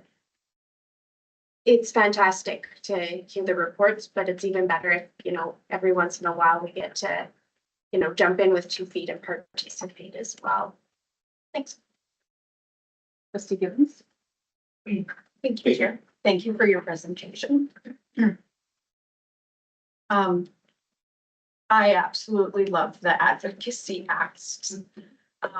So thank you very much. And so I am going to ask the board chair to maybe, I don't know, work with administration on not losing these asks for the new board that's coming in when they're looking at their advocacy.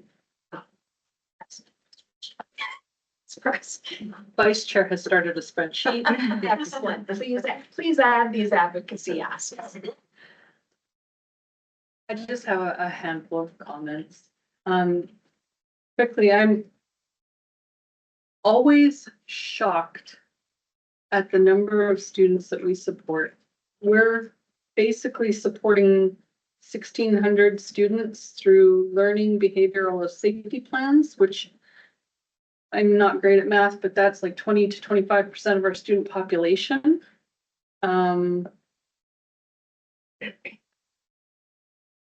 I am always blown away by the numbers. You know, it speaks a lot to the health and well-being of our students and their families and our communities. So any advocacy that suggestions you have, we've got some cross-ministerial mandates for cooperation. And I believe that this is more than just an education problem. So I would love to be part of a broader discussion on that. I'm also super glad to see the changing model for the CASA classrooms, one toward inclusion. I think that when you isolate students, you increase the problems, whether it's in the moment or on the return. You've highlighted that for us earlier this year as well.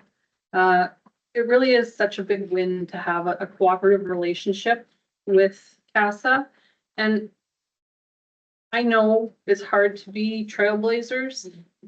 It's hard because you're in it, you're in the mud, but you haven't just benefited students here in Sturgeon.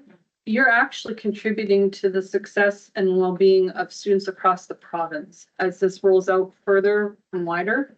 So I just wanted to express my gratitude for that. And I think part of what Trustee Dugo is saying is that it's so much easier to be an advocate when you're part of the things. When you understand the things intimately, you can advocate so much easier. So any opportunities that arise for the next board would be wonderful, especially in the beginning when they're trying to get their feet wet and understand. So yeah, and thank you so much for your time. And these aren't easy reports, and as has been mentioned already, it wasn't an easy time for you to be putting them together for us, but so appreciated. Thank you. And I guess now might be a great time to have a 8-minute break. Oh, food is not here yet, so maybe we'll just push through. We'll give everybody a minute to rearrange the room, and then we'll push on till the food gets here. Thanks, guys. Thank you.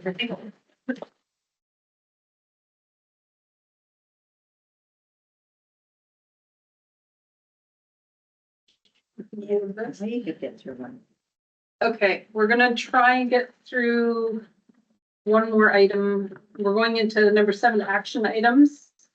7.1 is the 2025-2026 budget assumptions. And I will turn it over to Superintendent Warren. Thank you, Chair, and I will turn it over to the Associate Superintendent of Corporate Services. Thank you, Superintendent. So the budget assumptions and kind of allocation models here is done on the onset of the budgeting process to help us establish priorities. I will go through kind of just changing the documents pretty similar to last year, and then I'll touch on a few high things on the assumptions and risks on the other table, and then I'll leave it open for questions if that works. So one of the biggest changes with the funding manual coming out is the move from the weighted moving average to an adjusted enrollment method. So that is a move from a 3-year weighted moving average that takes 50% of your projections, 30% of your current year enrollment, and then 20% of your prior year, to a method that is 70% of your projections and 30% of your current year. So that shift just that move to basically a 2-year weighted average and more based on your projections will create a scenario where if we're having increases or decreases, we'll more sharply go up and down with those increases because of the 70%. it is more heavily focused around your projections as well too. As we move through the document here, it's broken into sections around kind of what we manage centrally as well as what we've given out to schools in terms of allocations. As a reminder, transportation funding saw an increase of 2.32%, as well as it was combated with an eligibility criteria change for those ECS to grade 6, moving from their eligible distance from 1 kilometer 1.6, which resulted in obviously a loss in funding for those students, which was offset by the 2.32%. Facilities, operations, and maintenance is also still centrally managed. The 3 grants that make up that allocation there that we have to service our schools are our O&M grant, our IMR, and our CMR grants. The O&M grant went up 3% for the upcoming school year. In terms of our centrally managed instruction programs, some of the items that were spoken to kind of in the ed services and learning services plan kind of align with some of these key focus areas we have in here. Program unit funding is centrally managed. So we manage that through determining what our division supports will be and then allocating out funds to the schools to hire educational assistants. Also centrally managed is our supports and services, which is all the supports we have similar to PUF, but more so from the grades 1 to 12. Those includes our occupational therapists, SLPs, social workers, and those kinds of things. One change from last year to this year is the mental health in schools pilot funding has ended. We have yet to hear about the mental health in schools grant that is supposed to come out, what those dollars will look like and how it will be funded. When that does come out, it will be kind of based on how it's, depending on how it's allocated out, similar model will be used or will be centrally managed just like the mental health in schools project. As we move through this kind of document here, another key point is potentially Jordan's principal. We have yet to hear back kind of on the status of that. We're submitting our application. So depending on if we have approval before budget, it will be included or not included. Also in alignment with some kind of the things that were spoken earlier about from the teams for our curriculum and instruction pot here that is focused towards the work they do. Our school leadership supports as well too. So the money set aside to provide that PD to our leaders and things like that, as well as the First Nation maintain Indigenous programming. All the work that was kind of denoted there through what Maxine and team are doing is kind of allocated through those things. As well as another key thing I'll focus on here too is just the technology services. A lot of the kind of things they spoke to about how we're supporting in their schools. Software and those kinds of things is listed here as a kind of a priority. Equitable access to reliable and secure technology is essential for teaching. So that we're just setting forward that that's a priority. To move through the school allocations, the division provides allocations to the school based on certificated staff allocations, support staff, finance clerks, school principal allocations, and school vice principal allocations. Those 2 allocations again kind of speak to the priority around leadership, and then that is kind of a focus of the division, strong leadership and kind of things like that. So it just kind of aligns with some of the work and discussion that was happening in the earlier presentations. We also provide an operating budget allocation, school social worker, learning support lead allocation, as well as service and supports allocations to the schools to hire the staff they need to provide those supports. That allocation is broken down into 4 main sections.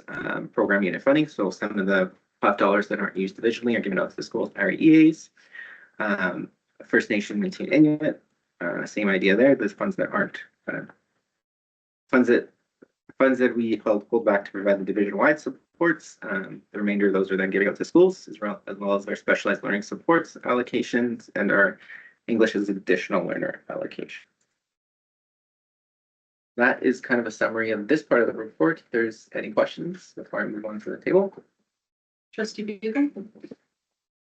Thank you, Jennifer. Can you break down a little bit about PUF programming, who's eligible and where we see it within our division, as well as how that transfers up into the SNS? I believe it was grant. I I'm under the impression that the PUF funding is directed for a specific student and the SNS grant is blanket within the division. Can you just break that out a little bit? Yeah, so our program unit funding is for our pre-K and kindergarten kids. Those kids obviously have to get assessed and coded, and we submit those students for applicable funding. As you move on from grades 1 to 12, that's where SNS portfolio comes into play. More specifically in the SLS allocation, so learning supports. All the SLS allocations we get are based on our grades 1 to grade 12 allocation, and those funds are there to support that range of students. Yes, trustee Giza? Just for clarification, so that means that it doesn't matter, we just have fantastic report with a lot of numbers of how many kids we support. That is not, like, do we have additional applications, or the government says this is how big you are, this is how many students you have, this is how much money you get, regardless of how many students you're actually supporting? Yes. So for program unit funding, it is submission based. So we have to code and then submit our kids, and then based on the funding criteria and what those kids are coded, we get dollars for that. The SLS grants, Supports and Learning Services grant, is divvied out solely on your student count. There's some other factors in there, but it has nothing to do with your coded kids or need. So there's a potential problem with that, essentially, that obviously depending on your composition, the need in your division, you might not get adequately funded to support that. Superintendent Horn? And I'll just add to clarify, just to remind the board that PUF funding is for a targeted amount of years and does not move up when the funding, whatever they qualify for, if it's 2 or 3 years, then it is done when they are done. And also, as Sean just said, that's why it causes a little bit of struggles understanding all the supports that go away once the PUF funding is away for families, because it is very targeted. Now, those kids, of course, have to be screened and they have to qualify for PUF. So that's why your numbers in certain areas, if you don't have enough PUF coded kids, you can't run a program. But that funding is very targeted, and once it's gone, it's gone. And as Sean said, that SLS is a blanket for all across. And so there's a discrepancy if parents think that if their child has been coded, that means that they would get more targeted support once they're in grade school, but that is not the case. It is a blanket once they're in grade school. Trustee Peckman? This might fit more into the risk, but the AEM. So if we project high, people will be like, oh, based on projections, project high, you'll get more money. They claw that back, or does that affect us next year? And then same sense, if we do we get a top up? Like the importance of that being as relatively accurate. Could you just talk about that? Yep, no, for sure. So yeah, if we project low or high, they will call back. So in the current year, we have to record it as a lost revenue, and then the actual cash gets called back or given the following year. So yeah, it's highly important to be accurate because it obviously impacts our budgets and things like that. I will highlight with the change to the AEM, they got rid of the supplemental growth, which was essentially kind of additional funding if you grew more than that 3 or 5%. So they've gotten rid of that, so that no longer exists as well too. No. No? No. Okay, I have a question. There's several grants that we are still unsure about, and I'm wondering if you could speak to that and how that will impact the assumptions. Yeah, so in the assumptions, there's kind of another section underneath to handle those kinds of things as they come in. So right now we have the federal nutrition grant outstanding, the mental health grant, our collegiate application grant, and our specialized education program grant. So when those do come in, right now we're budgeting conservatively, unless I hear about them in the next month, I would say. We will be budgeting conservatively without those in mind because we don't know what their composition is or how they're going to be delivered. And then once those come in, we will then obviously in our Q1 update, we'll update everything and provide that support, but we will then adjust accordingly to implement those grants. Any other questions? Trustee Briggs? The operating budget allocation I see that. Can you maybe dive into that a little bit and explain it to me? So you allocate 4 to 8% above allocations for operational expenses? Yeah, so of a school's kind of staffing allocation, we allocate about 4 to 8% to the site for their operational needs. So that would be supplies, that would be even cover some sub costs if they're doing school directed leaves, things like that. Any school specific programming they're running, it may also impact. Generally, you see schools give each teacher like a $500 budget for their class needs and things like that, but that's to provide those supports as well too, as well as any other instructional needs that they're other than staffing that their school would need.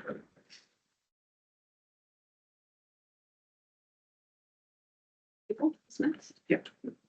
Seeing no other questions regarding the first part, we will move to the second. Thank you.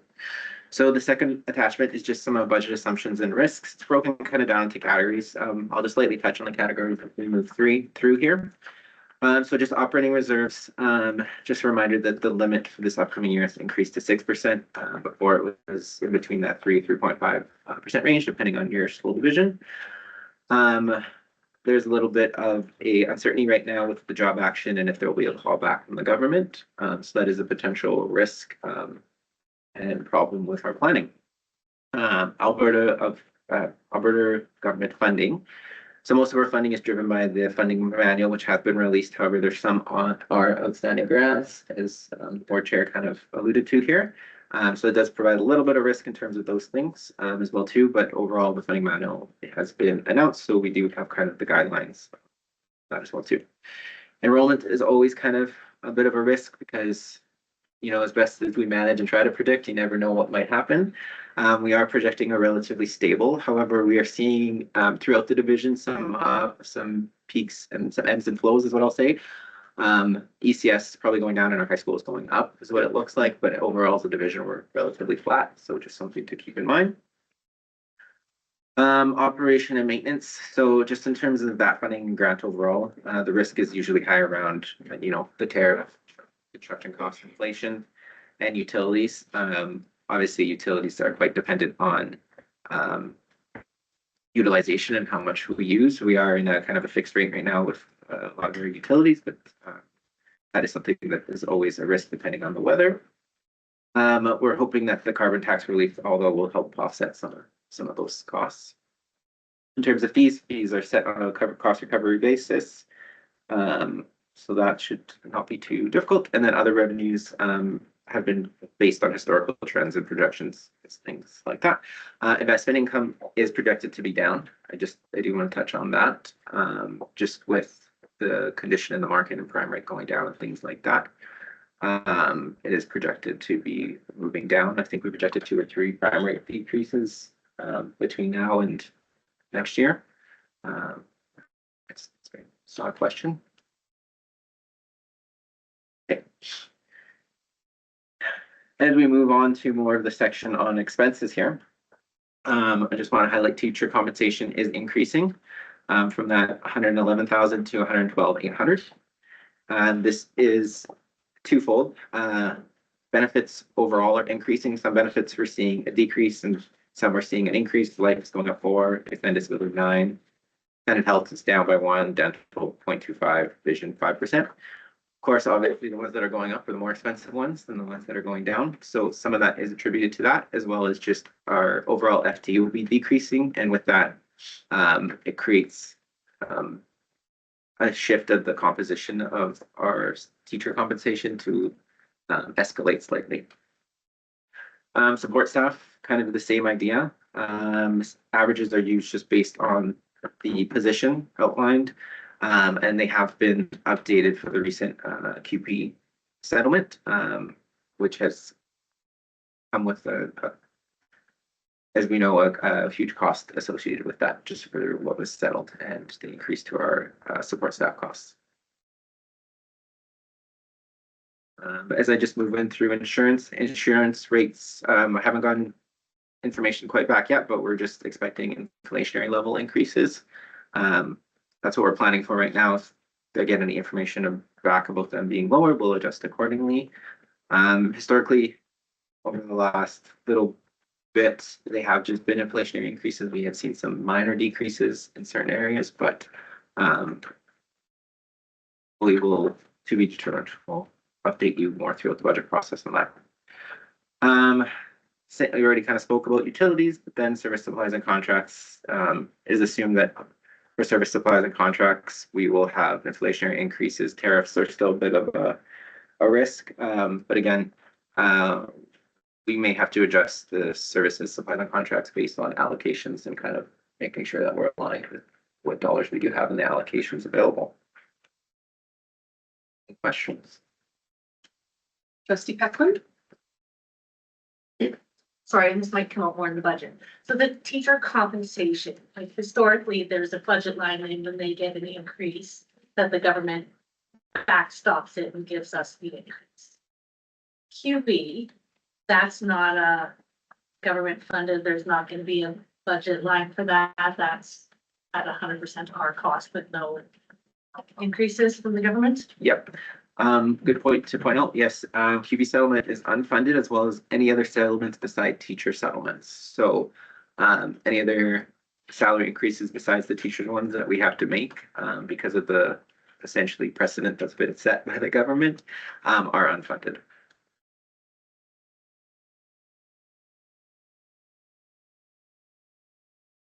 Okay, seeing no other hands up for the budget assumptions and risk summary table, I will ask for a motion from the board. Trustee Gibbons? I would put forward the motion that the Board of Trustees approve budget assumptions for 2025 to 2026 as presented at the April 23rd, 2025 public board meeting. Thank you. I'm going to go around the table now, asking for whether or not trustees would like to speak in favor or against the motion. We'll start with trustee Marie Elliott. Don't have to speak if you don't wish. This is your opportunity. Trustee Briggs. Trustee Peckman. Trustee Dwyer. The assumption process has always been. I'm good. Oh, yeah, sorry, I'll say it again. The assumption process has always been a little bit confusing for me, but need and everything, but I'm good. I'm good. Thank you. Trustee Gibbons.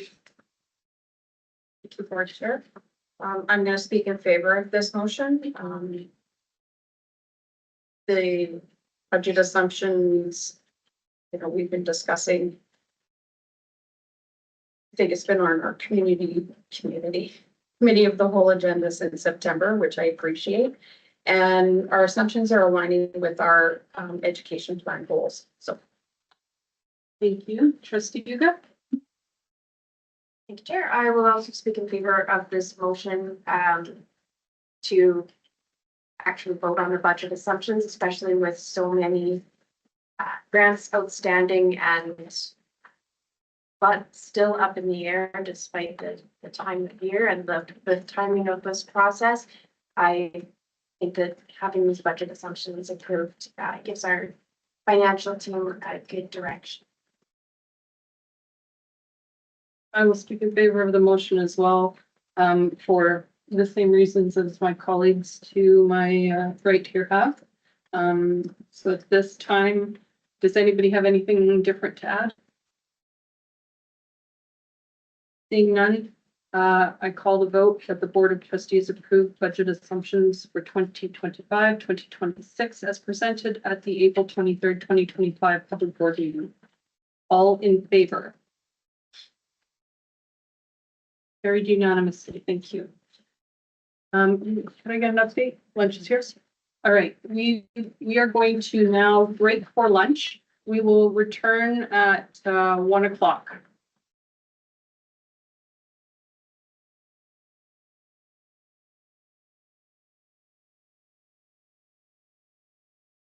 Mike's and camera. Okay. Welcome back. We are going into Item 7.2, policy 500, student transportation services, and policy 500, student transportation services. Exhibit 1, transportation fee schedule. Superintendent Warren. Before Chair, I will turn this over to the Associate Superintendent of Corporate Services. Thank you, Superintendent. Just closed the PDF, but just in alignment with kind of our yearly process of reviewing and approving fees. There are some minor changes to the policy. Board policy just outlined to kind of reiterate, clean up the definitions, outline the family rate that is applicable for all families, as well as just some kind of other minor cleanups. And then it would be the approval of the attached fee schedule, which we have updated to kind of include each section as well as the family rate. Although we're losing the eligibility criteria funding for the kids who are ECS to 6, and the grant funding increase, our revenue has gone down just slightly by a couple tens of thousands of dollars. However, we are experiencing cost increase. So this modest 10% increase is to help offset some of those cost increase. Moving forward, just in the report here, it outlines that the 10% is roughly expected to bring in $62,000 additionally that we will use to support those additional costs we'll be seeing in the upcoming budget. Are there any questions?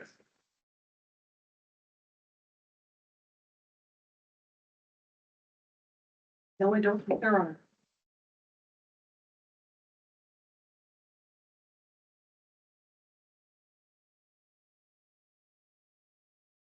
Okay, seeing no questions. You want to go over the exhibit, or are we good with that as well? I think we're good. Maybe we'll add just in terms of the exhibit. We have done a comparison with other school divisions that were still within alignment, those other divisions as well too. And in conversations I've had with, again, other divisions, they are expecting an at minimum 10% increase. So that kind of just speaks to the cost increase that we're expecting. Hey, any questions regarding the report or the exhibit? Okay, I'll call for a motion, please. Trustee Gibbons?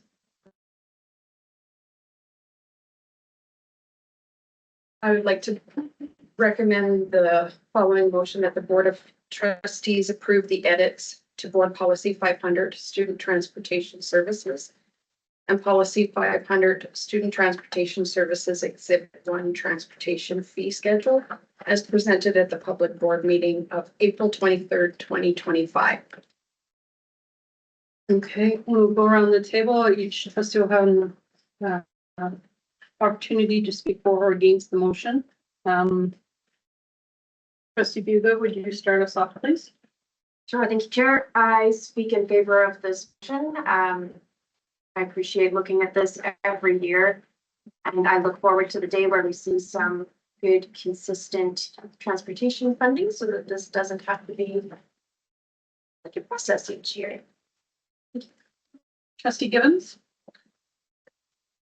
Trustee Dwyer?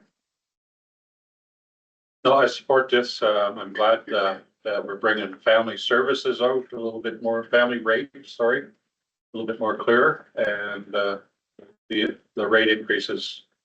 Yeah, I'm okay with that. So I'll be speaking for. Thank you. Trustee Pequin? I don't know if I'm for or against. The non-resident rider fee, as somebody whose catchment areas borders other school divisions, I really kind of struggle with the cost of the non-resident rider fee, but I am elected by my catchment. And so if we keep those fees higher to keep our Sturgeon families fees lower, I understand that that's a trade-off, but it's a concern in my area about the non-resident rider fee being so high. So I'm just forwarding their concerns to the. Thank you. Trustee Briggs? I speak in favor of the motion. It is unfortunate as a school division that we are not funded properly for transportation, especially in rural community. But We have to be fiscally responsible, so therefore we have to charge our values. Thank you, trustee Murray Elliott. I have nothing to add. Anybody have anything different to say? Great, seeing nothing. I call a vote that the Board of Trustees approves the edits to Board Policy 500 Student Transportation Services and Policy 500 Student Transportation Services Exhibit 1 Transportation Fee Schedule as presented at the Public Board meeting of April 23rd, 2025. All in favor?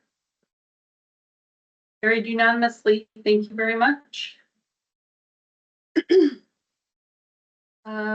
Moving on to 7.3 omnibus motion for board's policies. Superintendent Warren. Thank you, Chair. Administration has conducted a thorough review of board policies, referring to the GTEC model and referring to other school boards doing the scan of neighboring boards around their policies on it who use the GTEC model. The policy committee reviewed this group of policies at the February 24th policy committee, and it was referred to the March 19th public board meeting where the omnibus motion was defeated. The policies were reviewed again at the April 16th policy committee meeting, and the policy committee has recommended that policies 215 and 800 were removed from the omnibus, and they are here in separate motions, but that these remaining ones remain in an omnibus motion, and I can pass on to the policy committee chair. Is any other reports? Trustee Pequin, anything to add? Nope. Would anybody have any questions regarding the admin's presentation? Trustee Dwyer? I'm a little confused about this. I see we've had, we're organizing policy 215 organization chart and, policy 800 religious education structure, take it out of there.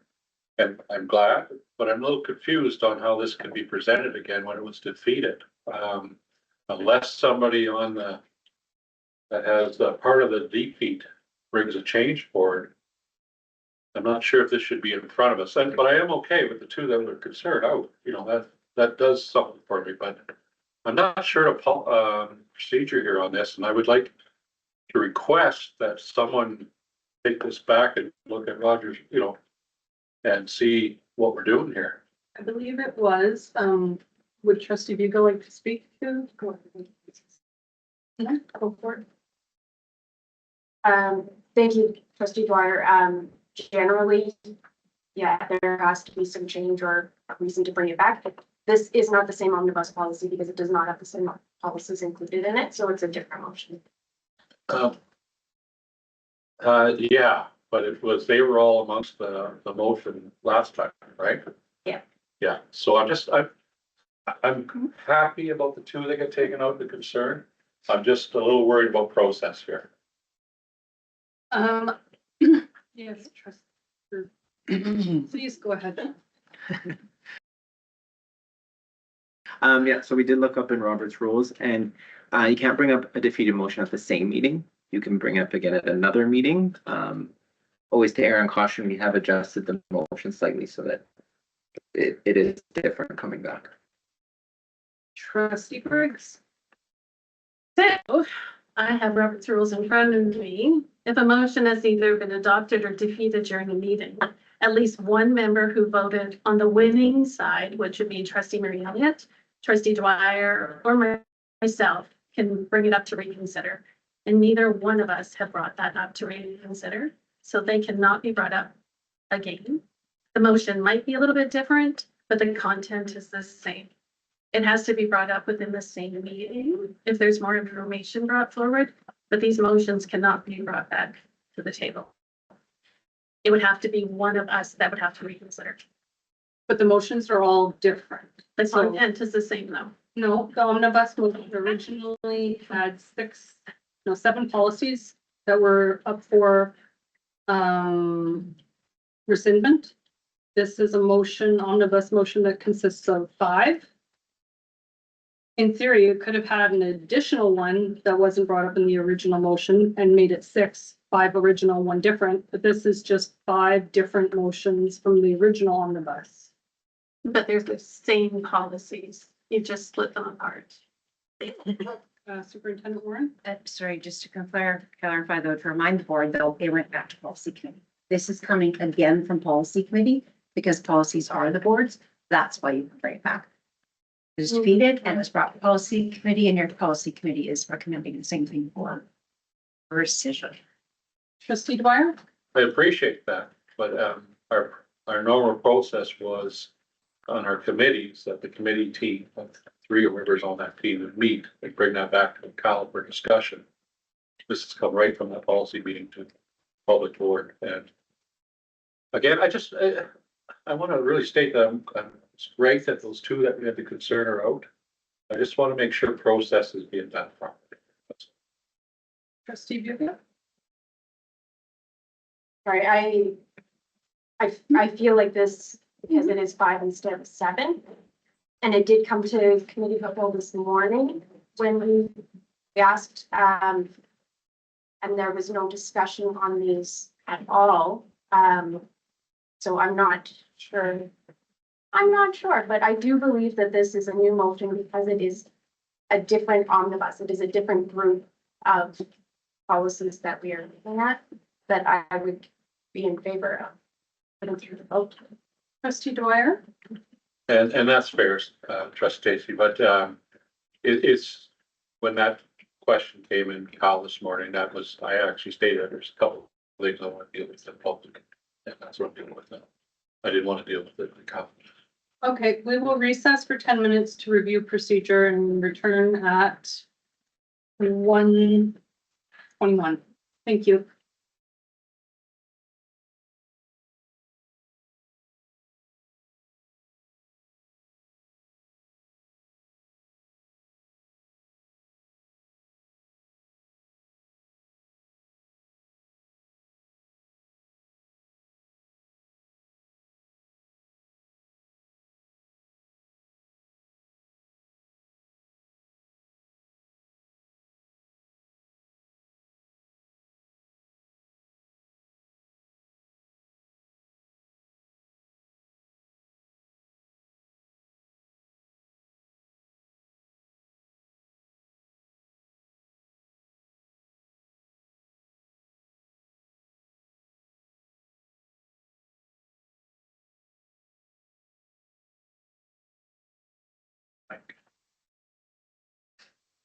That's right. Okay. Thank you for your patience. Trustee Bucca? Chair, I would like to make a motion to defer 7.3 omnibus motion for board policies to discussion at committee of the whole and to the next public board meeting. Thank you. Motion's on the table. All in favor? All opposed? So Janine, Trustee Pequin is opposed. The rest in favor. 7.4. I would like to make a motion to defer policy 215 organization chart to committee of the whole for discussion and to bring back at the May report. Okay, all in favor? In favor is Trustee Murray Elliott, Trustee Briggs, Trustee Dwyer, Trustee Bucca, and Trustee Otway McClay. Opposed? Trustee Pequin, Trustee Gibbons. 7.5. I would like to make a motion to defer policy 800 religious education and instruction to committee of the whole for discussion and to be brought to the May. All in favor? In favor is Trustee Murray Elliott, Trustee Briggs, Trustee Dwyer, Trustee Bucca, and Trustee Otway McClay. All opposed? Trustee Pequin, Trustee Gibbons. Thank you.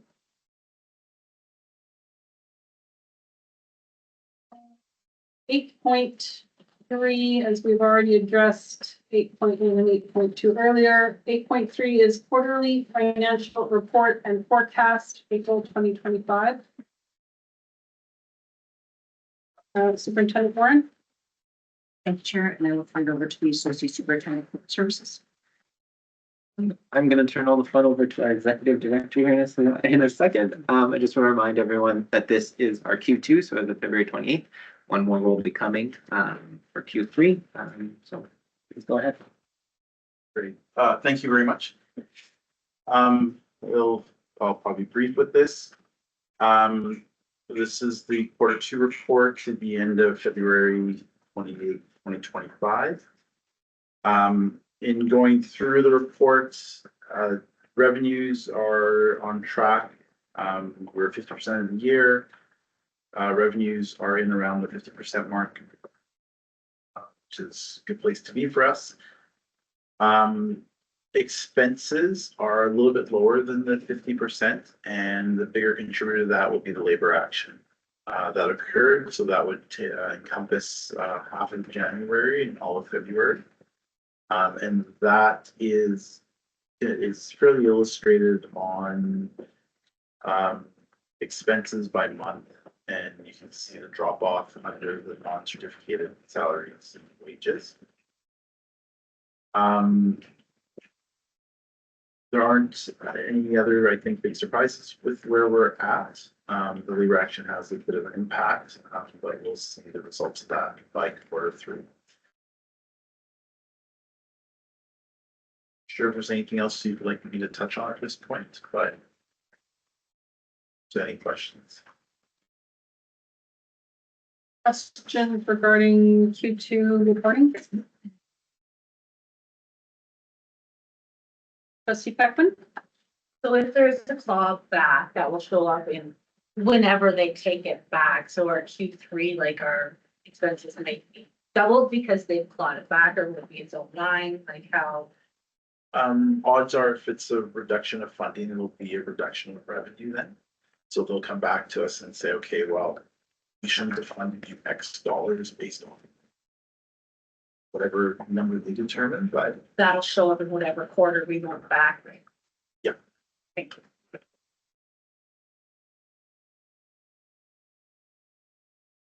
Seeing no other questions or concerns, thank you for that. We'll move to 8.4, Communications Report, March and April 2025. Superintendent Warren? Thank you, Chair. I turn this over to Deputy South Florida Communications. Sorry, I just got distracted with your glasses.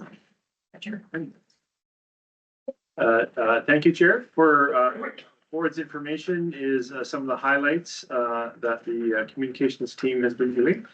I'm quite confident all of you have it, and if not, I hope you could take a look at some of the highlights of our staff excellence. I really have been warmed and encouraged to see their stories shared far and wide, and I've heard that as well. Also encouraging that we recognize, yes, in Guthrie School that has a deep and enduring connection with the base. We celebrate Month of the Military Child, but we actually celebrate across Sturgeon because we have deep relationships in all of our schools. So many members who serve, and we're thankful for their service, and really I love that Dandelion Seed cast, because military kids are resilient and wonderful, and I just think that was a great event to highlight as well. Other things here just that we've highlighted, of course, our announcement. If we didn't, I think we were all there. We did highlight that. I don't mean to just glaze over any of this stuff. I feel there's lots of good things here. It was wonderful to be present, to hear that announcement. It is encouraging for our division to be on the path to getting a new school to address our student needs more effectively. We're doing great, but the facility is doing less great. They're keeping it up. I don't mean that. I just mean the actual building is placed, so that's encouraging. Any questions? Trustee Buca?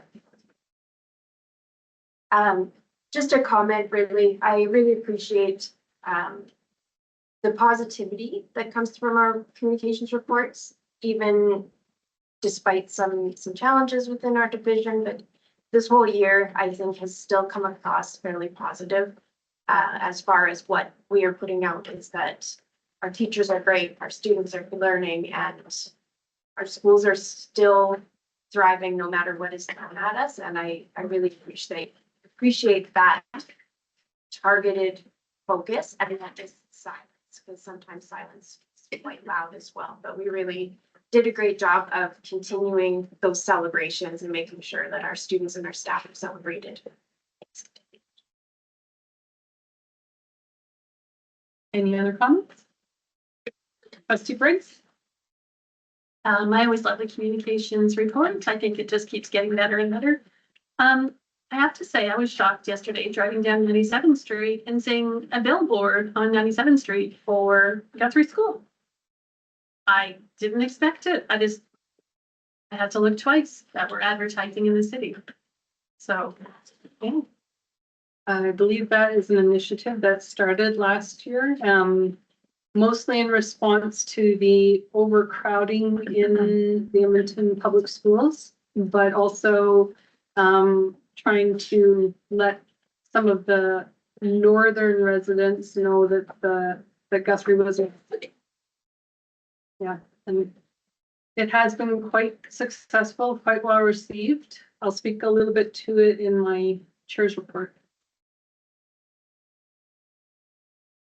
Okay. Thank you so much to Deputy Superintendent. We'll move to 8.5 Superintendent's Report. Superintendent Warren. Thank you, Chair. My report is provided there. You will note it's updated this month to include the goals. Questions, comments regarding the superintendent's report as presented? Steve, you got. Again, there's a ton in here. I appreciate the adding the goals to it so that we really do understand exactly how you're implementing the initiatives that the board has put as priorities. So I think that's great, along with the SLQS alignment as well. Thank you. I would love to sit and chat about lots of these initiatives, but another time, another place. Thank you. Any other questions, comments, concerns? Seeing none, we will move on to 8.6 Administrative Procedures, Ed Services Department. Superintendent Warren. Thank you, Chair.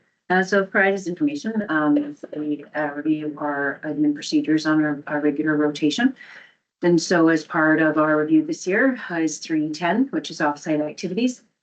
And so it has been divided, just like with transportation, we're making sure the wording is consistent between the two. And also, just as you have changes with insurance coverage and as things change, we want to make sure that our offsite activities procedures align with that. So it has those ones have been updated. So 310 and 312 when it talks about day trips in province, out of province, those have been updated.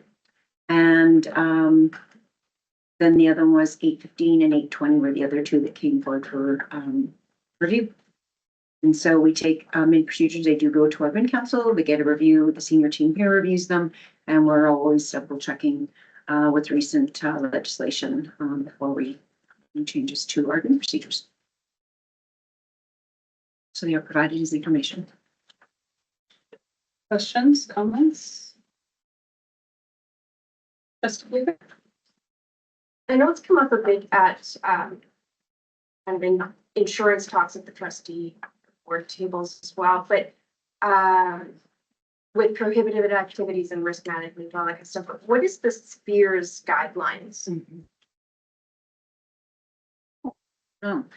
It's actually a provincial guideline for basically all types of extracurricular activities. They outline them all and it goes through all the rest. It's a long-standing document that they've been updating. Mostly it's been used by phys ed departments, just like as we've changed gymnastics over the years, what we do and we don't use due to risk and litigation. So yeah, that's what that document is. It's a resource for staff. This year's document. Is that publicly available? I know that there was just some concern, especially when it comes to rural schools, about some of the things on there are just our yards or just our schoolyards, you know, like,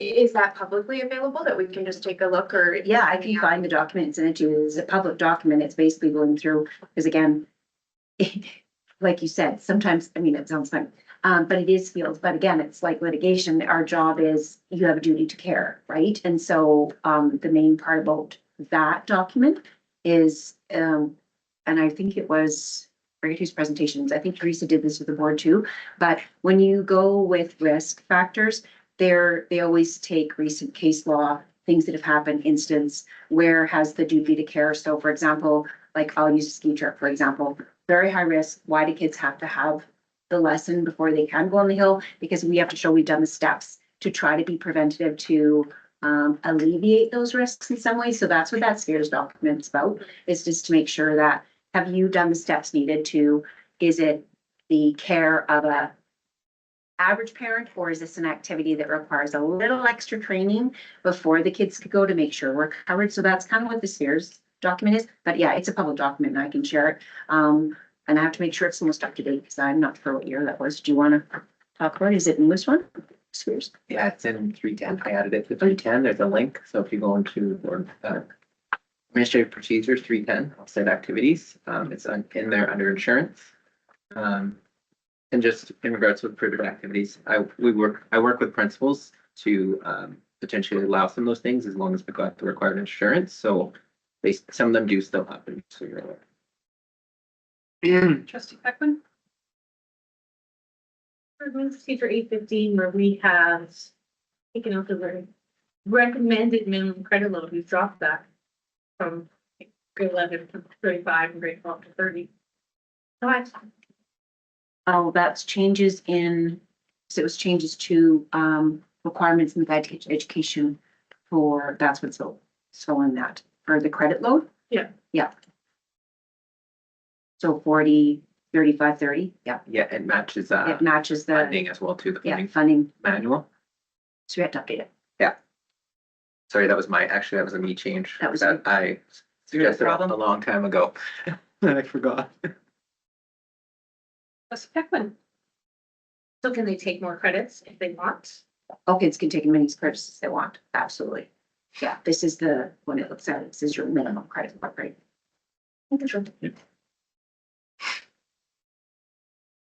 Okay, seeing no other questions. 8.7 Administrative Procedure 464 fees. Superintendent Warren? Thank you, Chair, and I will turn this over to the Associate Superintendent for Services. Thank you, Superintendent. These changes are just to kind of align with the policy 500 changes we made. Little bit of cleanup as well too. Just trying to remove the funding manual here, so I don't have to update that every year it changes. And then the definitions live in policy 500. This policy is more so meant to speak to the fee categories that exist, not the individual named beach fees. And then the appendix has been adjusted to reflect the same as well too. Questions, comments, concerns? Seeing none. We will move to 8.8 Administrative Procedure 700 Staffing. Superintendent Warren? Thank you, Chair, and I will turn this over to the Associate Superintendent, HR. Good afternoon, Lisa Lacroix, Associate Superintendent of Human Resources. We have done a rewrite of Administrative Procedure 700 staffing, and we have combined 700, which was the certificated staffing, 701, which was support staffing, 702, which was custodial and facility staffing, and 703, which was summer and learning center staffing, to be in one administrative procedure. As most of the information flowed from each of them. So it was very redundant. So we have combined them to make it more clarity and consistency to our employee groups.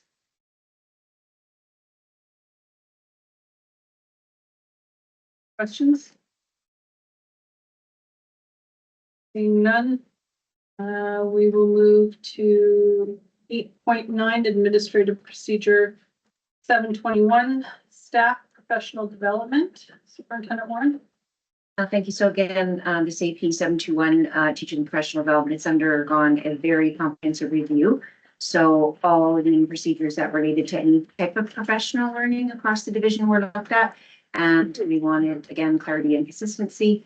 And so different APs have been brought together. So instead of it being exactly what Lisa just spoke to. Instead of being professional development across our different employment groups, it's to put professional development, because again, just like the board's professional learning, we wanted it under one AP, and making it just about staff professional development.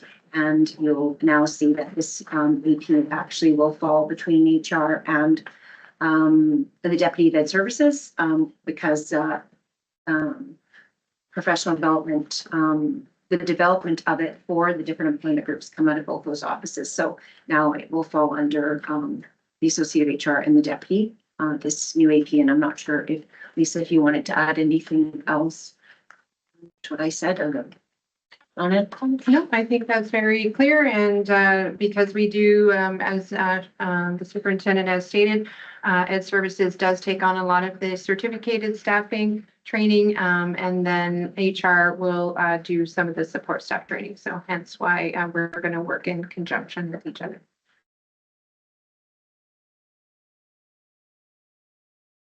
Questions?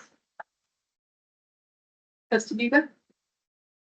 I don't know if this is, well, it's just a comment, but, and again, I don't know if it's intentional, but I think that bringing together our staff groups, even just in the APs, so that there's an understanding and that collaboration, at least on paper, is a good step to rebuilding relationships, between all of our employment groups. I think it makes sense also just to not have it rewritten in 100 places, but I think that there's an underlying, feeling of collaboration and making sure that all of our staff groups feel like they are working together.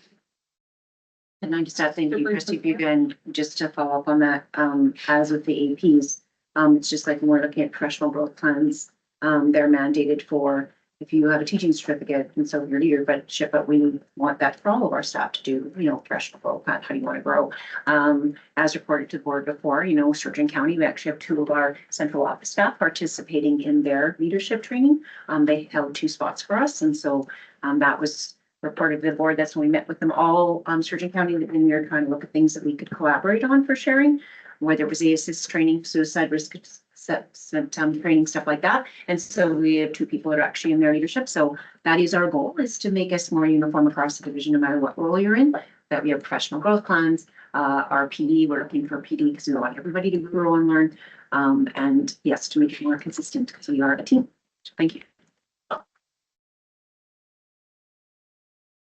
Seeing no further questions, we will move to reports from trustees and standing committees.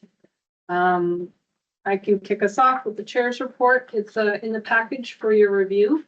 I do want to highlight how amazing it was and has been to get back into schools and be part of the school community again, through both school council meetings, and just I want to tell you guys how amazing Teal Up was. I helped cook pancakes for 300 kids who came from not only Guthrie, but schools around the division. There was a whole bunch of parents, volunteers, dignitaries. We had Gene Principe and his wife, Councillor Principe, flipping pancakes and serving. We had MLA Nally, Mayor Borsma, as well as Mayor Natchu, and the mayor of Redwater, whose name I'm calling Dave McCrae, was there flipping pancakes as well. It was amazing. It was such a nice community. And part of the school council is made up of Edmonton residents. They're in the Horse Hill area, who almost the entire subdivision that they live in now attend Guthrie. They are so excited and involved in the community, in the Guthrie community, and so happy to be there. It is really nice when things work out that way. And I know that it is appreciated by not only the counselors, but the schools in North Edmonton as well, who are actually busting at the seams. So all in all, it was the perfect event to demonstrate how so many different types and people from so many different communities can come together and just have a great time. It was so much fun. I can't wait to do that again. Trustee Buga. Chair, I'm sorry I had to miss it this year. But You that missed sounds a good one. amazing. Yeah, really great to be back in schools. The announcement of the new funding for planning and design at MPS has been super exciting, and the parents are really excited about what that could mean and what the next steps are going to be. So very positive school council meeting there.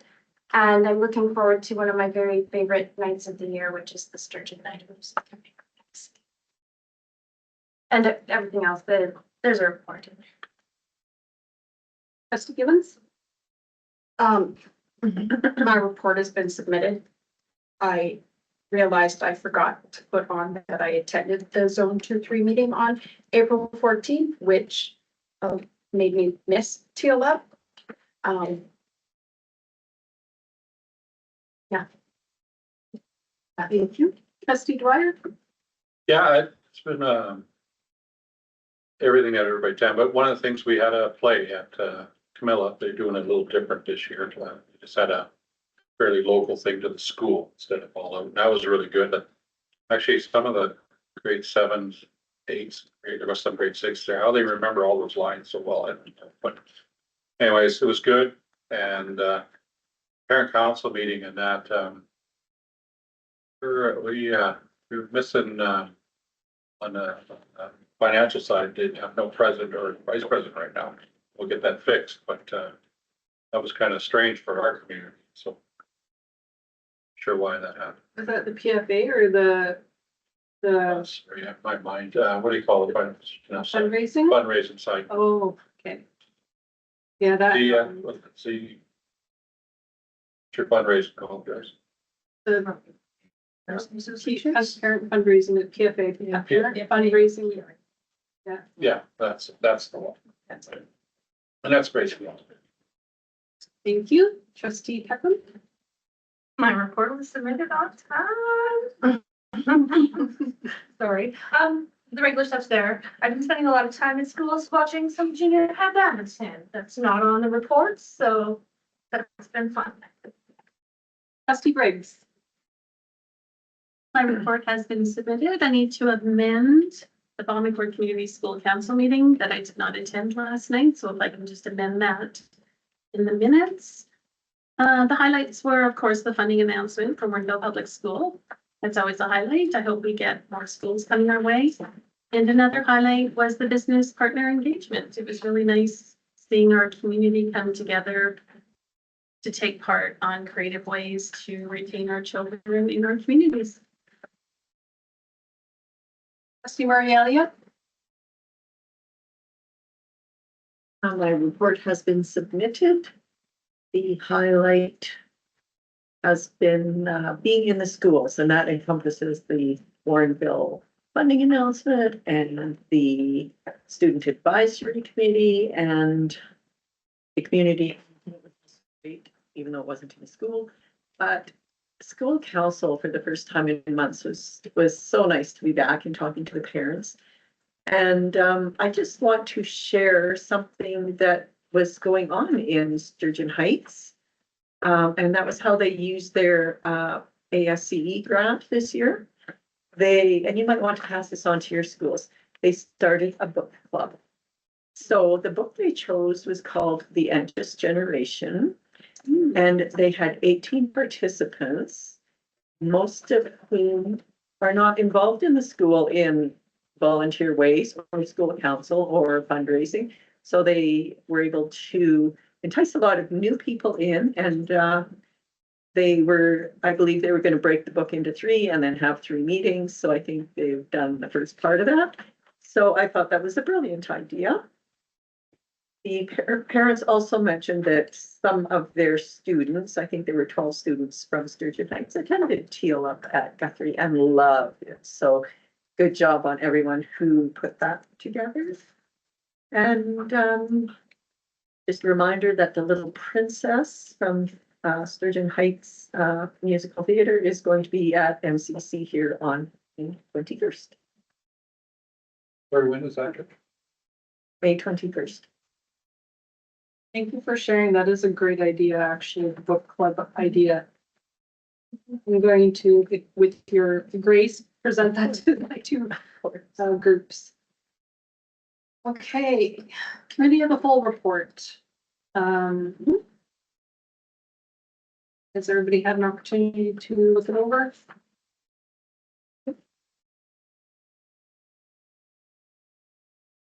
It's there for your reading enjoyment, should you want to. Report from policy committee. Trustee Pequin. It's in the package for your reading. Pleasure. Okay, and 9.5, anything from position statement committee? Thank you. Reports from special committees and task groups. 10.1 Alberta School Boards Association representative, Trustee Gibbons. Chair. So just a couple things. Just trying to get the tab to open. I forwarded you the email of the action items that came out of zone 2-3.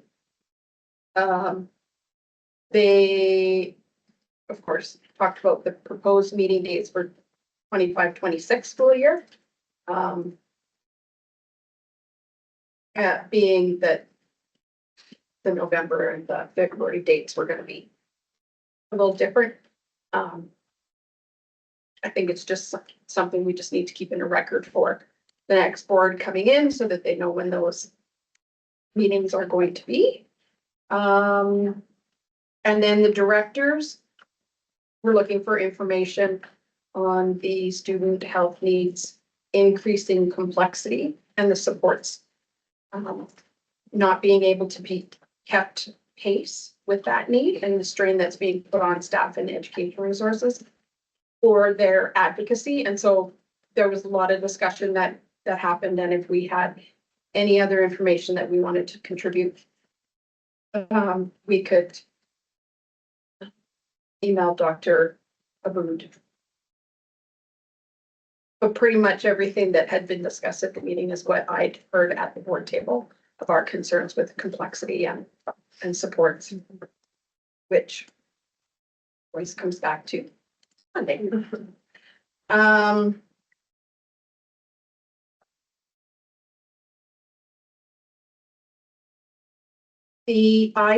Okay, so April 18th, which is passed, was the deadline for submitting any emergent position statements for the spring general meeting. What I did is it's in the Google Drive. Some of the things that were shared in the reports from the executive, I put into a document. It's labeled April 2025 Zone 2-3, and it's what they put on their website is the ongoing highlights that are occurring through ASBA. They also have a centralized place now for any ongoing government news releases and emails. And they're actually putting like the email in. It's not summarized what the email said. The email is going there. And then the sustainability framework and budget and the membership fees for next year, which we are going to have to vote on at the spring general meeting in June. So if you can take some time to look at that. Did I have a example? Oh. So they are suggesting there's a 2.5% fee in membership. Well, just realized I erred in my number to our finance department. It's a $50 fee increase for any general meetings. And I think that's kind of the big takeaway from that. They're still trying to build up their reserve threshold. Yeah. Trustee Hugo? Are we able to discuss in a committee of the whole setting, or would that have to be in camera if we wanted to have deeper discussion on? No, it's not embargoed, so I think we can have that discussion. Hopefully we can have that discussion in the committee of the whole. So maybe at our next committee of the whole meeting so that we can discuss prior to the AGM. Yes, please. Yes, please. I think that was gonna be my next thing. And that's pretty much it. The next meeting is May 23rd. And then the Edwin part is directly after that. Yeah. Any questions? Thank you so much for your report. Public School Boards Association of Alberta Representative Trustee Briggs. I did send the highlights out to everybody. I will touch on a few of the highlights for public. The government MLA reception was on April 9th. It was actually a very well attended event. I think there was probably about 15 to 20 MLAs in attendance. So it was a nice square room. It was easy to corner them and have a little chat with them. Our professional development on April 10th was with Angela Barron, Director of Communications for Prairie Rose Public School Division. She spoke on sharenting and why it should matter to school divisions. So sharenting is anything a trusted adult does with the child's private digital information. So what divisions can do to manage the risks. Boards were shown strategies and risk evaluation. Divisions can look negligent in protecting student information and face reputable harm, non-compliance with privacy laws. So it was pretty heavy. There's lots going on. It was pretty eye-opening. Melanie Reed-Zakewski and Linda Morley and Scott Grant, superintendent from Grassland Public Schools, gave a presentation. They spoke on governing in a unique urban school district. So general overview of the community and the demographic that they live in. They have a dynamic division with mini EAL programming, and they had to really change their rural look on how they're teaching children. Another one was shifting from compromise to winning, a conversation and possibility. And then Rotary from Aspen View, Brian Bidoff and Darlene Reimer did a presentation with Don't Math With Us. It was a whole presentation on math. It was really quite engaging. They normally do it for grade 5 children.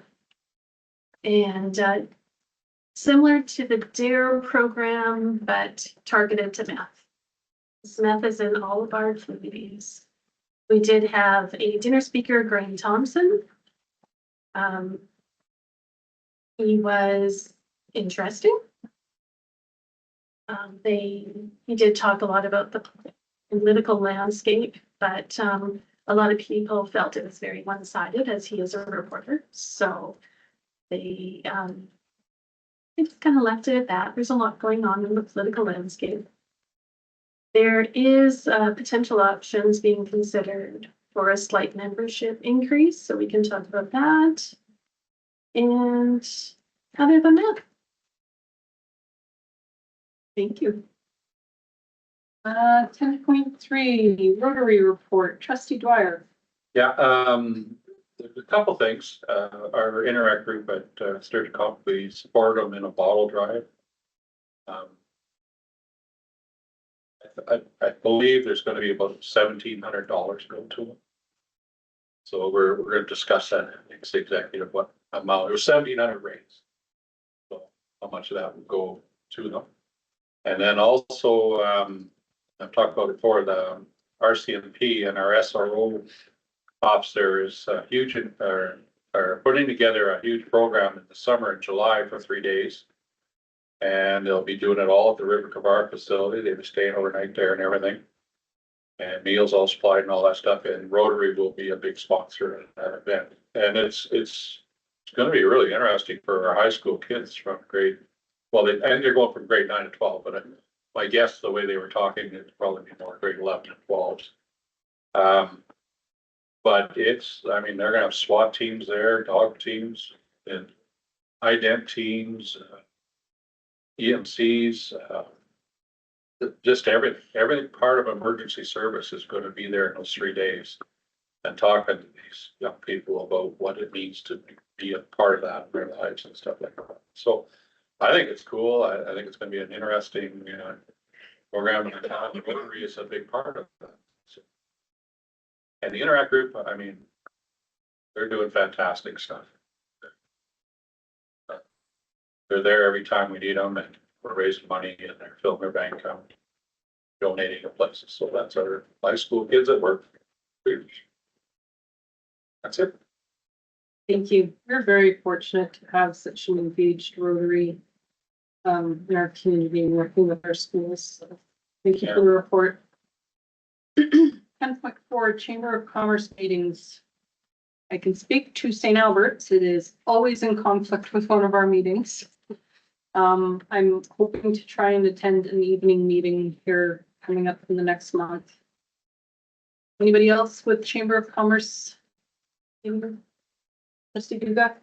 Joe and I both attended the Marndell Chamber of Commerce in April, where Minister Nally was giving a update on Nothing. an update on the important things happening in the province.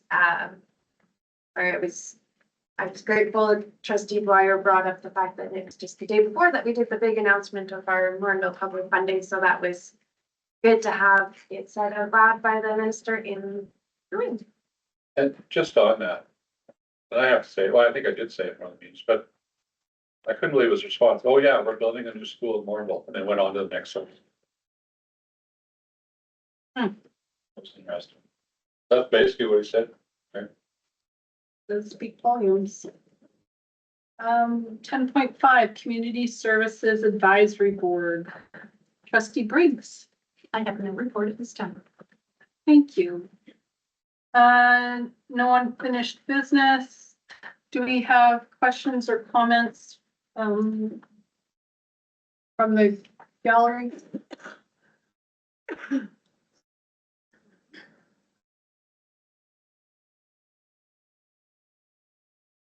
Seeing none? All right, can I please have a motion to go in camera? Trustee Briggs, thank you. All in favor? Carried unanimously. Let's take a 10-minute break to 3